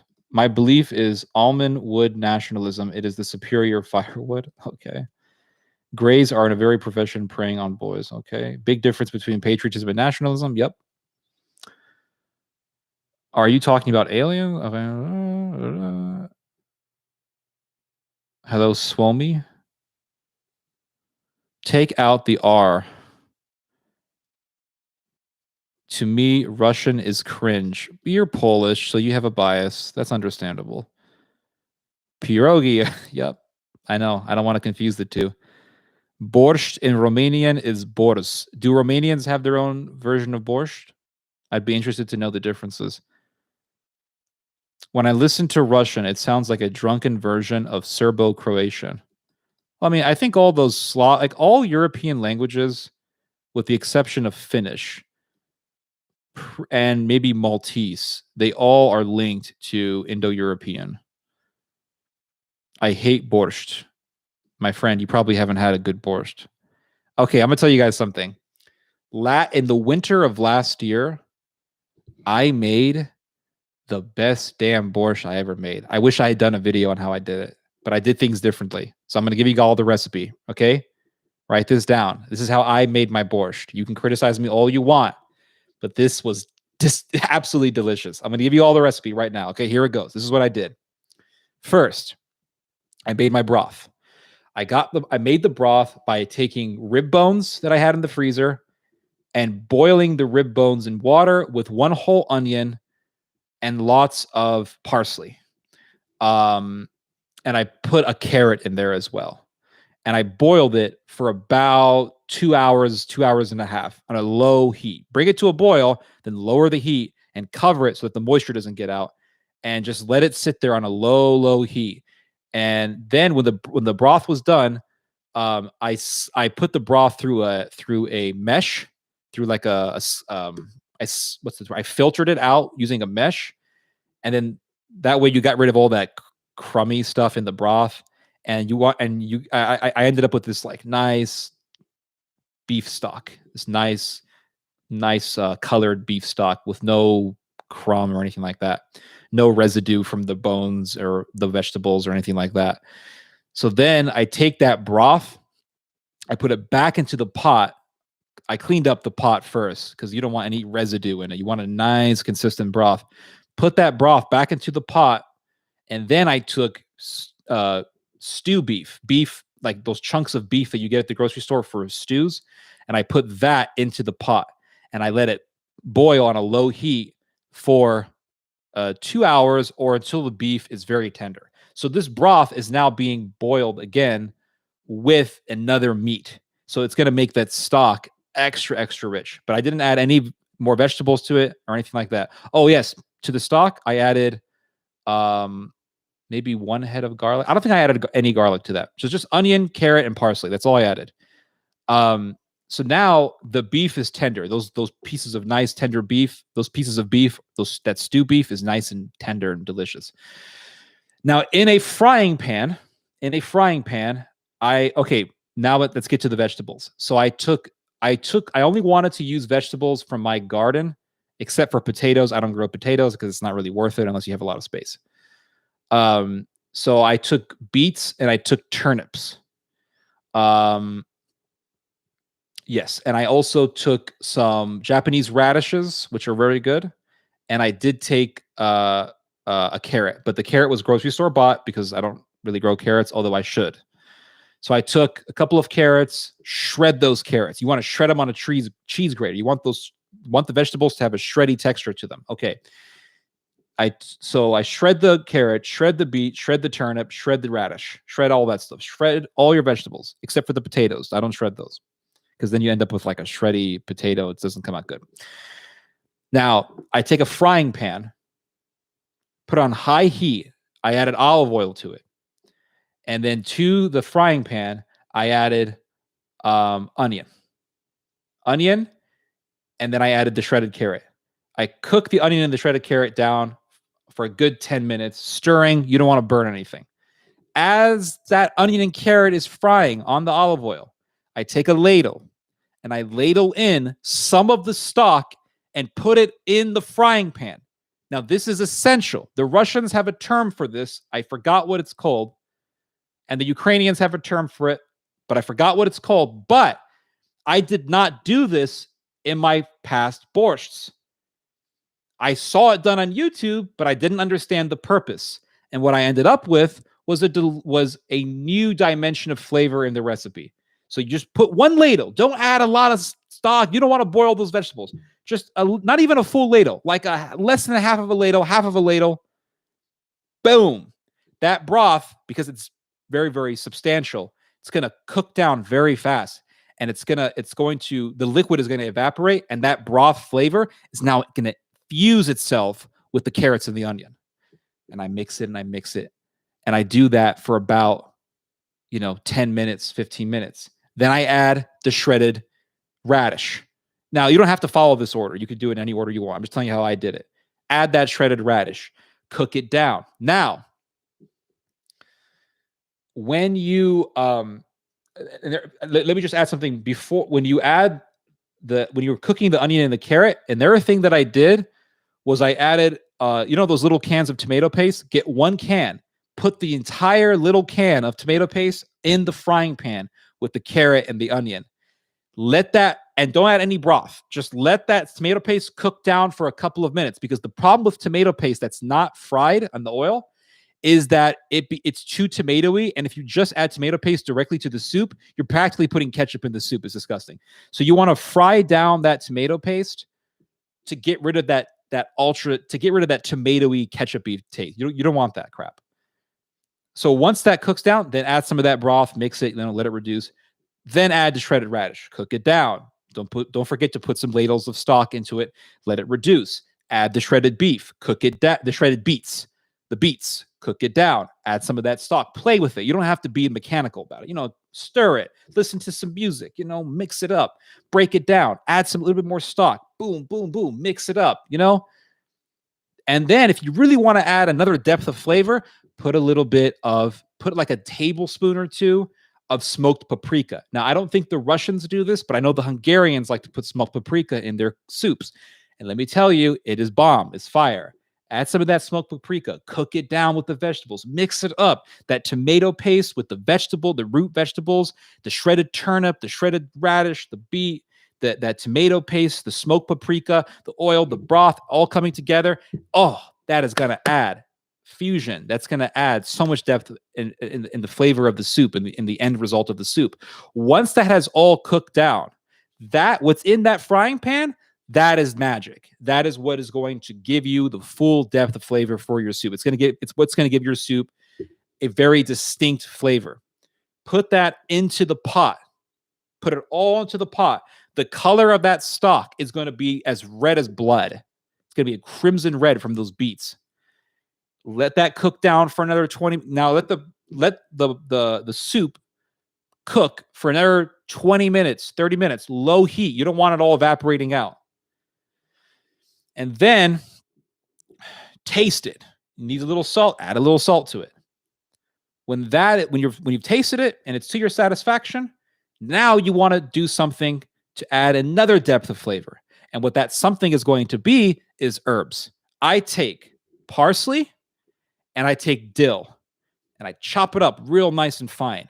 And I put that into the soup. That's going to give you another depth of flavor. Let it cook for another 10 minutes on low heat with those herbs. Then taste it. You're going to notice a big difference because those herbs have added another dimension of taste. Needs a little salt, add a little bit more salt. Don't go crazy with the salt, because if you oversalt the dish, you really messed it up. So just add a little pinch of salt, taste it. Black pepper, taste it. When it is to your satisfaction, when the borscht is to your satisfaction, you're going to take like 5 or 6 cloves of garlic and you're going to chop those cloves up into little pieces. Turn off the heat on the stove. You don't want the garlic to cook that much. Turn off the heat of the stove and just throw that garlic into the soup. And that garlic is going to cook with the residual heat in the pot. Now, when you're cooking with residual heat as opposed to cooking with active heat, it does change the flavor, because active heat is going to cook that garlic completely, where you're going to lose that fresh garlic taste. Residual heat is going to cook it enough, but not too much to the point where you're going to lose the taste of fresh garlic. And that fresh garlic taste, when you eat your soup, it's going to add another depth of flavor. So right there, you have like 4 dimensions of flavor in your soup. You have the first dimension, which was with the rib bone broth. Then you have the second dimension, which was with putting the stew beef into the broth and letting it cook for another 2 hours, which makes it even beefier. Then you have the dimension of the root vegetables cooking together, breaking down, and the reason why you want to break down those root vegetables is because you want to get rid of the water in the vegetables. That water in the vegetable is what is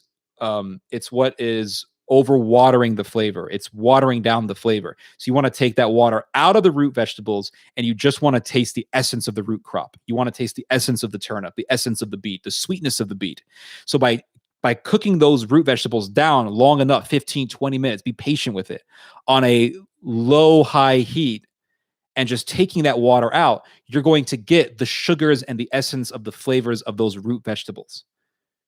So And then so you have that and then also the fact that it's mixed with the tomato paste and the smoked paprika, and then mixed with those little ladles of broth that cook down in the frying pan.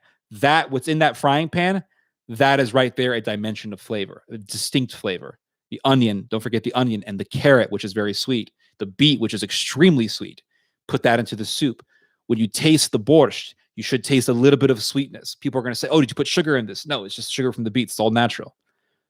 And then you have a dimension of flavor from the herbs and the raw garlic in the end.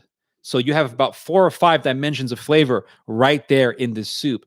And man, when I tasted this soup, oh my god! And then as the borscht was stewing, with all the vegetables and everything, I made pierogi. So I got like Swiss chard. I spent all day in the kitchen.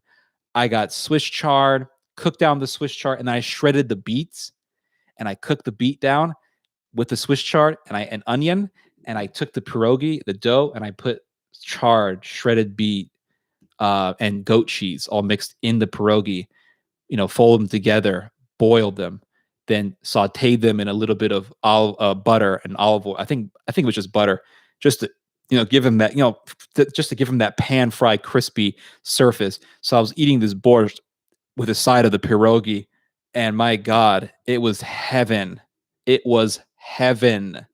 Best borscht. The next time I do this recipe, I'm gonna get it on film because everyone should make borscht like this. It was the tastiest borscht I've ever made. It was gold, truly gold.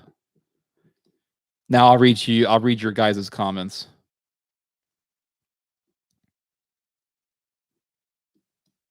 Have you seen the white Caucasian Chinese who are Russians that are contained within China? They've mixed their cultures slightly. Yes, I actually have. I've seen this phenomenon before. In fact, I remember seeing an article years ago about Chinese farmers moving to Russia and starting farms and getting married to Russian ladies. So yeah, there's some mixing going on there.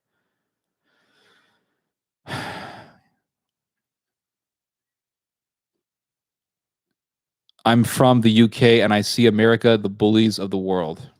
Yeah, America is a bully, absolutely. Although after the whole Trump thing, I am not as worried. It's embarrassing to see. Blah, blah, blah. Finland owes its independence to Nazis. Okay. I mean, there's people who owe a lot to mafia. I mean, I don't know what you're trying to argue. Love y'all. I'm still in the 90s music chat mix, ready to remix Taylor Dane. I love 90s music, and I love music from the early 2000s. We should allow China and the U.S. government merge. It's best for the U.S. to allow the Chinese government to come in and transition us to socialism. Okay, I think that's complete lunacy and utopian and just complete. Yeah, I think you're just saying that to be a troll, but yeah, it's complete lunacy. F the communist. Agree. Globalization is turning into regionalization.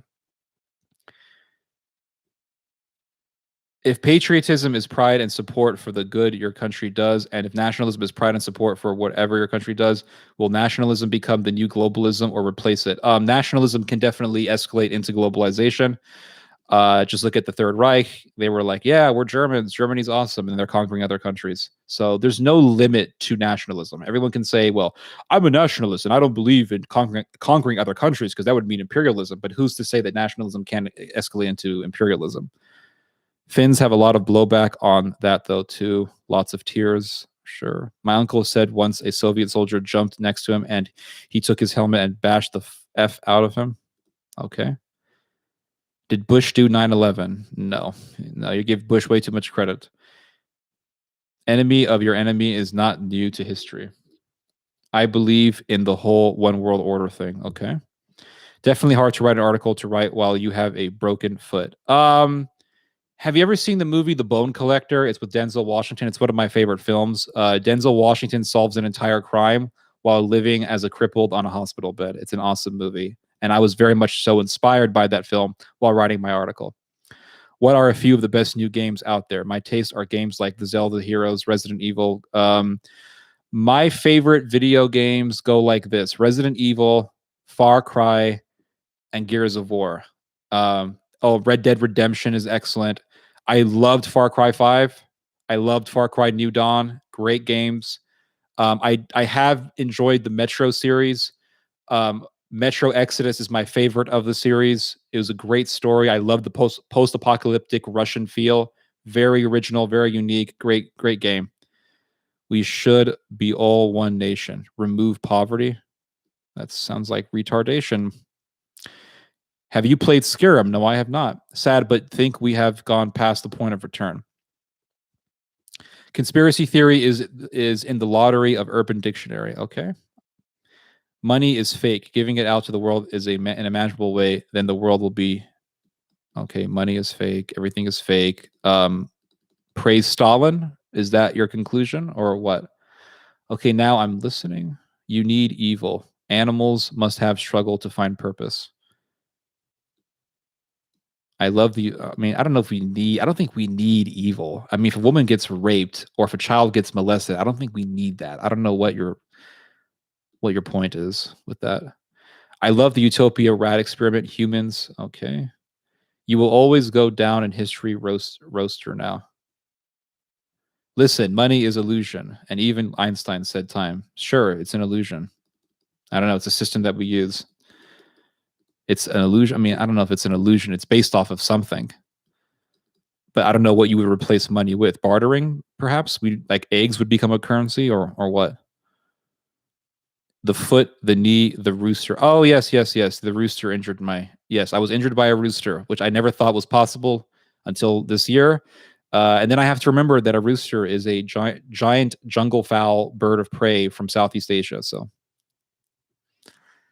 I would think it a blessing to be able to examine yourself, though, however humiliating it may be. Yeah, we have to go through that. That's the battle of life. Would love it that if it was the outcome of one nation, but in the words of Spider-Man, with great power comes great responsibility. I don't think that our governments are responsible enough. Rooster, gotcha. Yes, I understand your what you said, Swelmy. Your phone just distracted you. Yep, it did. Face death every day. Yeah, man. That's scary. It's a scary thought. But you have to face it.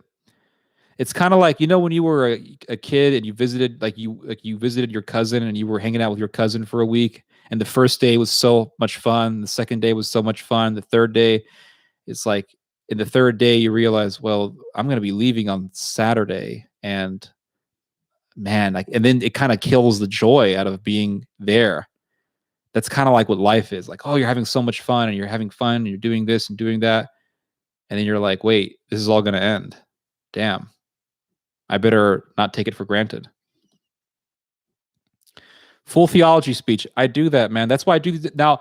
Now, what stops me from doing these live streams every day? I would never do these live streams every day. I just wouldn't. I can't do it because there are some days of the week where it's like I don't really feel like talking to anybody. So I dedicate one day of the week, typically Friday, Saturday, Sunday, to do these live streams because for like a whole week, I'm thinking about stuff and I'm accumulating ideas. And then I have that one day of the week where I let that inspiration flow out in these videos. But if I did this every day, even if I don't want to, then it would just destroy creativity. I think when you force yourself, when something becomes a chore, that is the death of creativity. Creativity needs to flow out naturally. So, like as a writer, you shouldn't push yourself too much. You should push yourself a little bit to write because sometimes writing is not a very fun thing to do. You should push yourself to write, even if you don't want to, in certain instances. But you should only do so when you have that idea. Like at times I have that idea, but I'm too lazy to write. In those instances, yes, you should force yourself to write. If you have no ideas and you don't want to write, then just take some time to relax. There's a great quote. It either came from Plato or Socrates. I don't remember, but it went something like this. A wise man speaks because he has something to say. A fool speaks because he has to say something. And I don't want to live a life where it's like I have to say something, even though I haven't really put too much thought in a particular subject. If you have a link to your hopping beats, paste. Okay, I don't know. In the words of Monty Python, you come from nothing and go back to nothing. What have you lost? Nothing. Some weird English atheism there.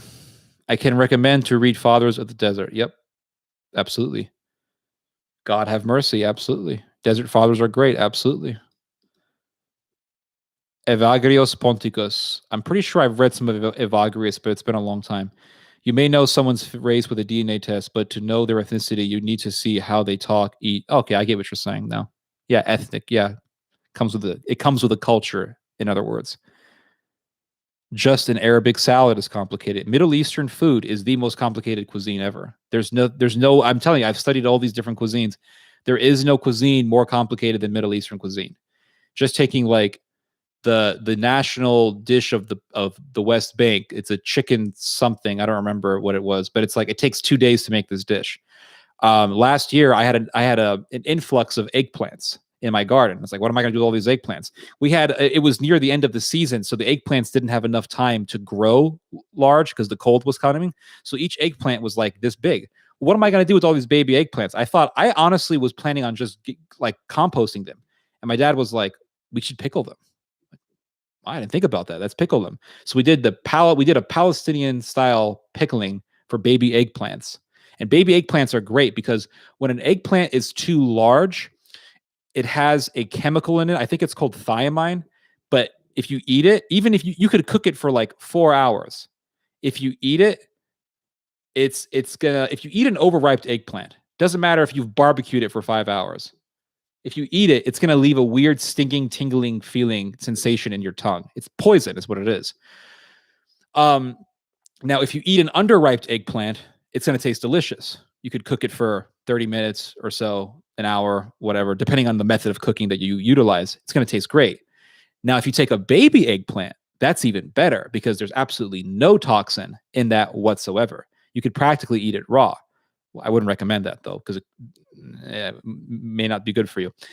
So we made a Palestinian style pickling of baby eggplant. And what that looks like, it's not the traditional method of pickling, which is with vinegar and water. Palestinian pickling takes 2 days. You take the baby eggplants, you chop off the green top, of course, and then you put them in boiling water. You blanch them for 5 minutes, take them out, and then you put the baby eggplants in on a colander, and then you want to put a weight on top of all of them. And you want that water, you want the colander to be above something. So it's not just a colander on your counter. It's a colander on top of something that the juices from the eggplant can drip onto when they go through the colander. And that weight is going to compress those little eggplants to make sure all that water gets out of the eggplant. You want to get all the water out of the eggplant because that water in the eggplant is what gives you the off taste that eggplant sometimes has. So you want to purge all the baby eggplants of that completely. Get rid of all of it. And then you do that for 24 hours. You leave it there for 24 hours, even more. You can leave it there for 2 days. The longer, the better. Well, within reason. Take those baby eggplants out and you cut each baby eggplant open. And in each baby eggplant, you are going to put chopped garlic and grinded walnuts. Well, not completely grinded, but chopped walnuts. So garlic and chopped walnuts. And you're going to put chopped red pepper, fresh red, not the seeds, the fruit, chopped red pepper. It could be bell pepper, it could be Anaheim, whatever, as long as it's red, because you want that sweetness of the red pepper. And you want to chop up that pepper into little pieces and put it inside each eggplant. So in each eggplant is going to be chopped garlic, chopped red onion, chopped red pepper, and chopped walnut. And you put that in each of the little eggplants. Then once you've stuffed them all, you have to get your jars prepared, and that's a whole process into itself. Make sure the jars are clean. And you're going to put the baby eggplants in each jar. And in each jar, you're going to fill each one up with olive oil because olive oil is an excellent preservative. So if you're going to do this recipe, make sure you have a lot of olive oil in the house. And each jar is going to be filled up to the top with olive oil. You're going to close each jar, and then you're going to leave them there for 7 days. Well, maybe 4 or 5 days, around a week. Then taste it. Now, it takes 2 to 3 days to do this recipe. But let me tell you, it's going to be the most delicious pickled eggplant you'll ever eat in your life. Absolutely delicious. So, physical vanity, hatred, like obesity, cannot hide. The world will hate you no matter what. Okay. I meant knowledge for F's sake. Weird audience, this feeling. Yeah, man, I'm feeling the weird vibes. I just uploaded a video on Nicodemus of Mount Athos on my channel. Next one is Evagrios Ponticus. Okay, that's cool. Joseph Mengele meeting about mixing races. You are glue, eat crickets. I don't know what that means, man. Y'all pronouncing borzh wrong. Isn't borscht that Eastern European beet soup? Yes, it is. Do you believe the apostolic churches will ever unite? I think it will happen, but only when we pushed to it. For example, mass persecution. Yes, I think it is possible for unity, but it would only be within the conditions that you described, mass persecution. I am a food nationalist, a foodist, you might say. I love the Mediterranean cuisine. Yep, I agree. Best cuisine in the world. Maltese, thank you. I was just on this. Cool. I'm a food globalist. Awesome. Theo, out of all Trump's childish children, which one has the best shot at having a political career? If I had to guess, I would say his son, the one that is on Twitter. Now I'm hungry. Oh, that's good. Middle Eastern food is the best. Any Middle Eastern single women here? I doubt it, man. They're not here. They're out in the club smoking hookah right now. Low heat all day. Your careful consideration will make a happy home life. I hope so. I am late to the show. I know it when Theo starts talking about food. Yeah, you're right about that. Some French stuff from the South, Asian minor, Middle East, basically Mediterranean food. Mediterranean food, very good. Mediterranean food, my second favorite after my own cultures, of course. Nothing can beats carne asada with fresh flour tortilla. You know, the taco is something that I think is greatly misunderstood in the United States. We think the taco is like tortilla with whatever you want in it, and there's so much that goes in a taco. I mean, I can get into this for a while, but the meat needs to be marinated properly with beer, jalapeno juice, maybe some sazon seasoning. It needs to be marinated overnight. The meat should be tenderized, flattened. When it's sliced, it should be sliced thinly. Grill it to where it has good caramelization. And then, you know, the taco needs to have the meat, it needs to have maybe sliced cabbage in it, onion, purple onion, green onion is excellent.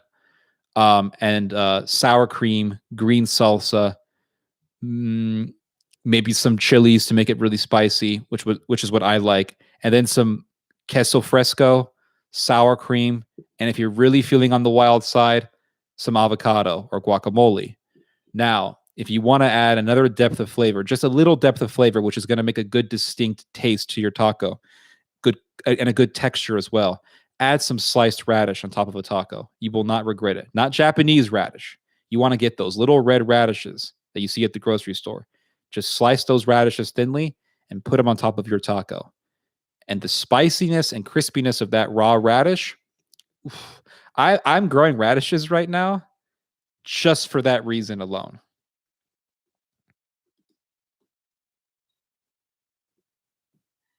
Breastfeeding mothers need men that know hungry, even if they have help. Yeah, I mean, I guess so. That you would need a lot of nutrition when raising a child.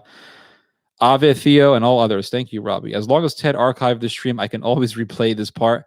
I think I'll edit this video and just take the borscht part and make a video like how to make really good borscht. The problem is I won't have any footage to back it up, but I guess I'll just do it just to, you know, so you can remember it. I'm telling you right now, if you follow what I told you guys, you won't regret it. Delicious. Food channel coming soon. I think this channel of mine is like political. It's a mixture, like political commentary, cultural commentary, art, history, food. Like I like to mix things up. It's all in the flavor. The present is a future. Thank you. He will make his wife very happy. I hope so. Man, I can already taste it. Yep. Theo has teleported into Barsz's heaven. What's Barsz? Barsz? Is that how you say borscht in Polish? I've never heard someone talk about soup with so much passion. Yeah. I am that way. I get the frozen pierogi from the store. Try making your own. It's not that difficult. I've watched some YouTube videos on it. It's pretty simple. Although I mean, there's always room for change, always room for bettering your whatever you're doing. So, but I think it's fairly simple. Although I do have problems with making sure that the pierogi doesn't open. I've had that happen to me a couple of times. Also, I need to make sure that the dough is pinched together properly, and maybe have a better design on the pinched part of the pierogi. So you can't cook any Middle Eastern food. No, it's very complicated. Middle Eastern food, you have to understand, when you go to the West Bank, I don't know about the rest of the Middle East, but when you go to the West Bank and you see the food there, like the best restaurants in the West Bank, these are recipes that have been passed down for generations. It's not like some guy came up and said, I'm going to do this recipe. These are family ran recipes that most people will not know. So food in the Middle East, especially in the West Bank, is almost an esoteric aspect. It's almost an esoteric topic where recipes are the really good recipes are limited, are they're owned by certain families. It's no joke. Food is no joke in the Middle East. It's a very serious matter. Middle Eastern food is my specialty. Oh, that's cool.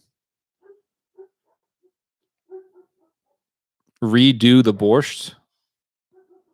I love to see that recipe on video too. I think I should do a video on it this winter time when I have my beets ready. I love that movie 9/11. Who do you think might be responsible? I think a new video of this new recipe would be helpful. Yes, I agree. Tacos. I don't even like borscht, but you make it sound good. See, when I first had borscht, it was when I was a very young child. I was maybe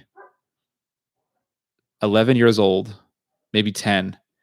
And I visited the apartment of a Ukrainian Jewish woman living in California. And she served me borscht.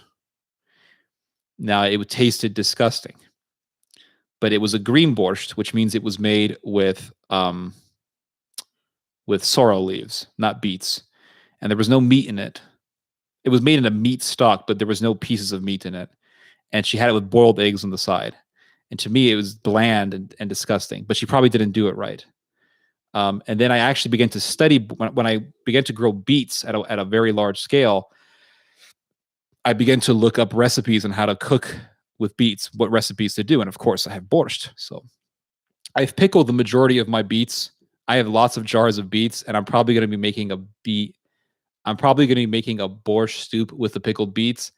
But I'm not sure if I should do a video on that, because cooking with pickled vegetables as opposed to shredding fresh beets, there's definitely a difference there. So I don't want to confuse people. Thank you for the chat, Theo. Going to get my jars together. Pierogi are overrated? What? And this is coming out of someone who has a Polish name. That's crazy. I guess if you make borscht the way you described it, I would love it. Yeah, I think you would. The borscht my mother-in-law makes is very bland. Yes, I noticed that borscht tends to be made in a bland way. Have you tried the classic London dish, jellied eels? No, but I've seen it on YouTube, and it looks disgusting. But is it good? I don't know. I don't want to judge it just based on appearances. So I'll ask you, do you think it's good? I'm joining late this week, but what's up, Ted? We're just talking about borscht, man. Nothing much. We're enjoying the party here. Got 26 people on the chat. It went up to 41 or 42, and then when I got off on my tirade about borscht, it went down to 25. So Theodore is giving us food theology. There was something I wanted to talk about. Speaking of Russia, to hell with Alexei Navalny, and to hell with the Western media apparatus that keeps praising him and keeps wanting us to sympathize with him. Alexei Navalny is a fascist operative who's being backed by NATO, which doesn't really surprise me because NATO has a history of backing Nazis. But everyone's like, Porn Navalny was poisoned. Oh, he was poisoned. He's opposition to Putin. Opposition, true face of opposition to Putin. And he's like, you find out he's some crazy fascist. What is your opinion on the series The Man in the High Castle? Dude, this is the second time someone's asked me about this. I do not watch series. I don't watch series. I don't. I like to watch movies. I like to know the beginning, the middle, and the end right there in a day. I don't want to sit there and be like, for the next time on NYPD Blue. Like, I'm not interested in that bull crap. No need to be sorry, my friend. I'm just talking here. I don't watch series. There's no need to be sorry. It's totally cool. Do not worry about it. Sorry if I came across as in a brash way. I'm just giving you my opinion on series. Thoughts on the Suez Canal? Yeah, the Suez Canal thing. So the Suez Canal is completely clogged up. Not completely, but it's clogged up. It's not going to remain the same. It's not going to be clogged up forever. They're going to fix this problem. But I think the problem is that it gives an argument for the people who hate globalization, and they believe in like some weird sick nationalism. That's the danger that I'm seeing. Since you're a fan of food and Slavic culture, I recommend polenta kompirica. I do know what it's called in English. Google is giving me potato polenta. I'll look that up right now. Well, polenta, that sounds like polenta, yeah. Let's see here.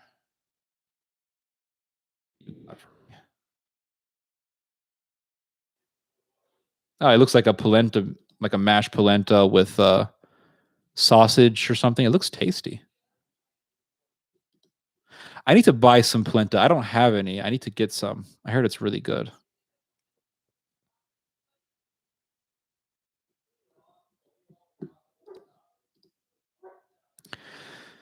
It looks like a cow turd, but it tastes amazing. I wasn't thinking about that. To me, actually, when I look at it, it looks like it looks kind of like a mashed potato. It looks good. Turkey and Germany are currently on the path of friendship. Yes, they are.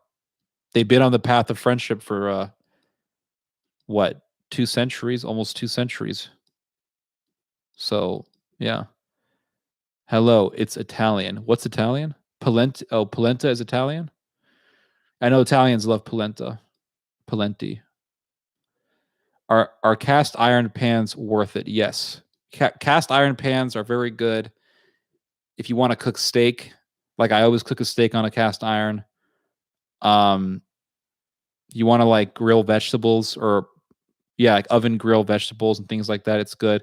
Just make sure anytime you're using a cast iron pan to never grab the handle with a bare hand, because it will burn your skin. I prefer to use an oven mitt because it's just very convenient. You can use a towel, but never grab a cast iron pan with a bare hand, because you will drop it and scream. How to not screw up seasoning? Is that a question? If you're asking me how to not screw up seasoning, my strategy for seasoning your meals, salt, pepper, is to do so little by little. So anything you add, for example, soups can be tricky to season because it has water, and water makes everything bland. And then people can fall into the temptation of over salting the soup, and then you ruin the soup. You want to salt things little by little. So everything that you put in your soup needs to be seasoned. Onion, carrot, beet, turnip, whatever, potatoes, it needs to be seasoned. So you add onion to olive oil. It's grilling. Add a little pinch of salt. Carrots, add a little pinch of salt. Beets, add a little pinch of salt. So then let's say you add some water to the pan or to the pot. Let it boil. Bring it to a boil. Taste it. Now the water is going to make things bland. So what do you want to do? Add a pinch of salt. Let it boil down. Now as the soup is boiling down, the water is escaping it. So that as the water escapes, the flavor of the salt is going to become more refined. It's going to become stronger because the water is leaving. So that that salt is gonna have more of a presence. So you want to be careful with salt when you're making a soup because you may over salt it. Now, if you over salt your soup, it is not the end of the world. I've heard people say, "Oh, if you oversalt the soup, that's it. You can't fix it." You can fix an oversalted soup. It's a little tricky, but you can do it. This is how you do it. For one thing, when you make a soup, there is a rule that you should always follow. Always. And that is when you are cooking a soup in a pot, to never, ever allow liquid to reach all the way to the top of the pot. And I've done this many times. So I'm speaking from experience. Always make sure that the pot is not filled up to the rim. You want the liquid to be below the rim. And by below, I mean like 4 or 5 inches. You don't want that water to the rim for a couple of reasons. One, when you're boiling that soup, that water is going to be splashing out and it's going to be hitting your stove and making all sorts of a noisy noise. And secondly, if you want to add more ingredients to the soup, you're going to put the ingredients in, potato, carrot, whatever, and that water is going to overflow. So you always want to make sure that that water does not touch the rim. It needs to be several inches, 5, 6 inches below the rim.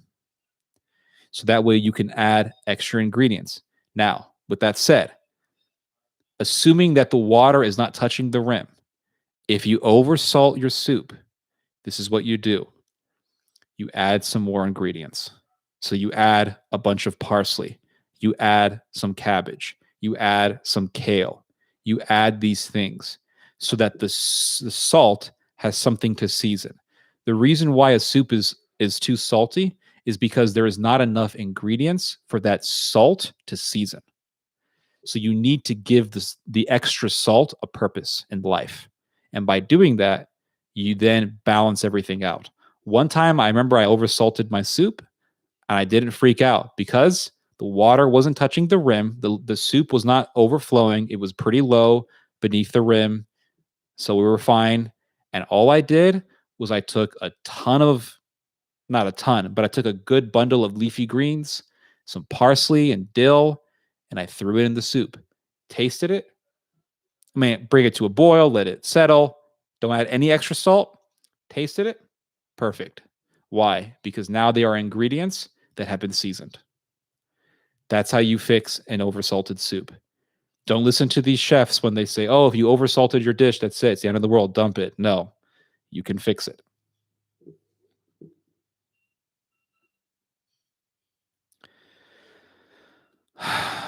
How to not screw up seasoning. Okay, cast irons need open flames. Seasoning pan, cast iron. Okay. I love Creole seasoning. I actually just bought a container of Creole seasoning. I have not tried it yet, but I want to. Seasoning in a cast iron pan. I didn't mean food seasoning. Okay. Where is your list of favorite movies? Have you ever Oh God, I still have the video on edit. I need to finish it. I think Gordon Ramsay might be in trouble if you two had a cook-off. I don't know, man. Gordon Ramsay's pretty good. I think Gordon Ramsay might be in trouble. Okay, Ted will give Gordon Ramsay a good food theology. Huh. I might just do that. I don't know. If I asked you before, my bad, but have you ever had beef Wellington? No, I have not. No, I have not had beef Wellington. We're going to try that for our Christmas dinner with upcoming year. Well, I wish you good luck on that, my friend.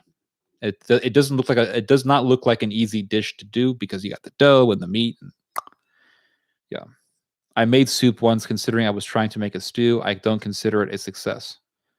What kind of stew were you trying to make? And did it come out mediocre or okay or what?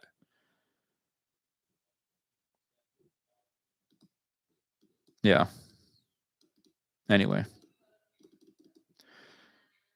it was okay. What kind of a soup was it? What were you trying to make?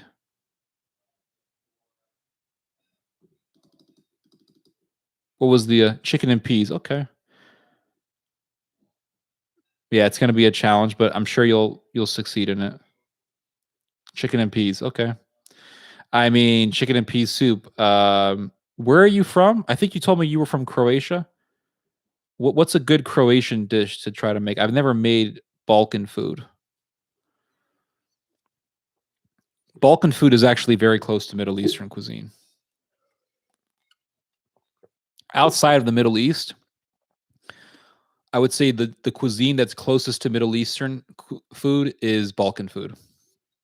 Black risotto. Okay, I'll look that up. I'd made potato leek soup with some cheese, came out good. Yeah, you can't go wrong with potato and leek. Made little chicken cordon bleu. Oh, chicken cordon bleu is good. You're from Istra with family in Dalmatia. Where is Istra? This is new to me. Istra. Where is that? It's on near Croatia, it looks like.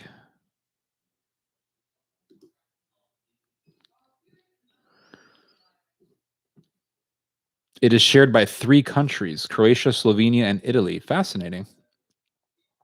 Did not know that. Western Croatia. That's cool. You should try Indonesian food. I will. I will look up some recipes and try to do them. I went to the grocery store today and I got these little baby carrots. I want to use them for a stir fry. That would be super exciting to do. It is Croatia. Okay. Cool. Indonesian food, rawon. Is that like ramen? I'll look that up. Hold on. You know, YouTube recipes I've figured out are actually inferior to written recipes. I remember when I first found out about YouTube cooking, I was like, wow, this is great. I can just watch the guy do it and I'll just emulate him. And then I realized like people massively screw up on those cooking shows a lot. They do so more than you think, though they cover it up with like good B-roll. Um, you may not actually be getting an authentic recipe by watching a YouTube video. Like I saw this, there's this one guy on YouTube, he's very, very popular. He calls himself like cooking skills or something like that. It's like some Jewish guy. His last name is Green. Save up for fun. Hold on, I got the commercial here. What's his name?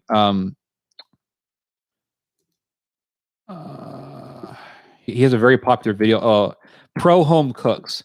Okay, this guy, I'm not saying he's bad. Like he's good for the most part, but he did a video on how to make falafel, which was just downright wrong. It was just wrong. Like he, with the traditional falafel, you're supposed to mix the garbanzo beans with cumin and coriander, parsley, and cumin, coriander, parsley, and baking powder or baking soda. And he didn't mix in the baking soda. There was no baking soda. And now I'm becoming like the meme of the crazy Macedonian guy who's like, you have to do the kebab like this. But like, he says, oh, I'm going to teach you how to make kebab. And there's no baking soda and there's no cumin. There's no coriander. He just mixed the garbanzo beans with mint and parsley and garlic. And you're not supposed to put garlic in it. And he's like, oh, this is a kebab. And it's like, no, you're full of shit. It's what you are. That's not an authentic falafel. I've noticed that when I follow written recipes, I've had just way better results than watching YouTube videos. The thing about YouTube video cooking is a lot of people are on there for their own ego. Like, look at this dish that I made. Oh, it has this nice B-roll to it. With written recipes, it's chemistry. It's very mechanical. It's very objective. And the guy who's writing the recipe, he's not just, you can't see his face. There's no vanity in a recipe. It's just the code to follow. And so you're going to get just what you need to do to make that recipe good. And what I found out is I think written recipes are so much better than watching YouTube videos. When you take that written recipe and you follow the formula exactly, I've always had good success. I've never had bad success following a written recipe. I've seen YouTube videos that say, oh, this is how you do this, but it's like a lot. Some of it is good, don't get me wrong, but a lot of it is just garbage. How about filled paprika with rice and minced meat? I don't know. It sounds good. Rowan is soup. I just looked it up. It looks delicious. Filled peppers are amazing. Yes, they are. Stuffed peppers, absolutely. Mexican chili relleno is an excellent recipe for stuffed chilies. Bunhena paprika is superior to sarma. I have not tried that. Don't mess with the falafel, especially if the audience is Middle Eastern. Absolutely. If you want a good laugh, look up on YouTube Uncle Roger. I've seen this guy. Another good reaction cooking video is Vincenzo's Plate. Vincenzo, I will say, looking at his YouTube channel, it's been pretty cool. I love his reaction videos where he watches like Americans cook fettuccine or something, and it's just hilarious to watch. A good cooking channel to look at when it comes to Asian cooking is a channel. It's called I think it's called It's called Chinese Cooking Demystified. This YouTube channel has been a big game changer for me because it's a very it's a great channel because it gives you step by step stuff, and when you follow it, like I learned how to deep fry eggplant watching this dude. And let me tell you, like learning how to make deep fried eggplant when you have a huge excess in eggplant in your backyard is a game changer. It's like, what do I do with all this eggplant? Deep fry it. It tastes amazing and it tastes delicious. Deep fried eggplant is awesome. So yeah, but I think I've talked long enough. It's almost 9 p.m. So yeah, I think I'm gonna get going. Hope you guys have a good rest of your night. And yeah, God bless you guys. And it's been a lot of fun. See you all next time.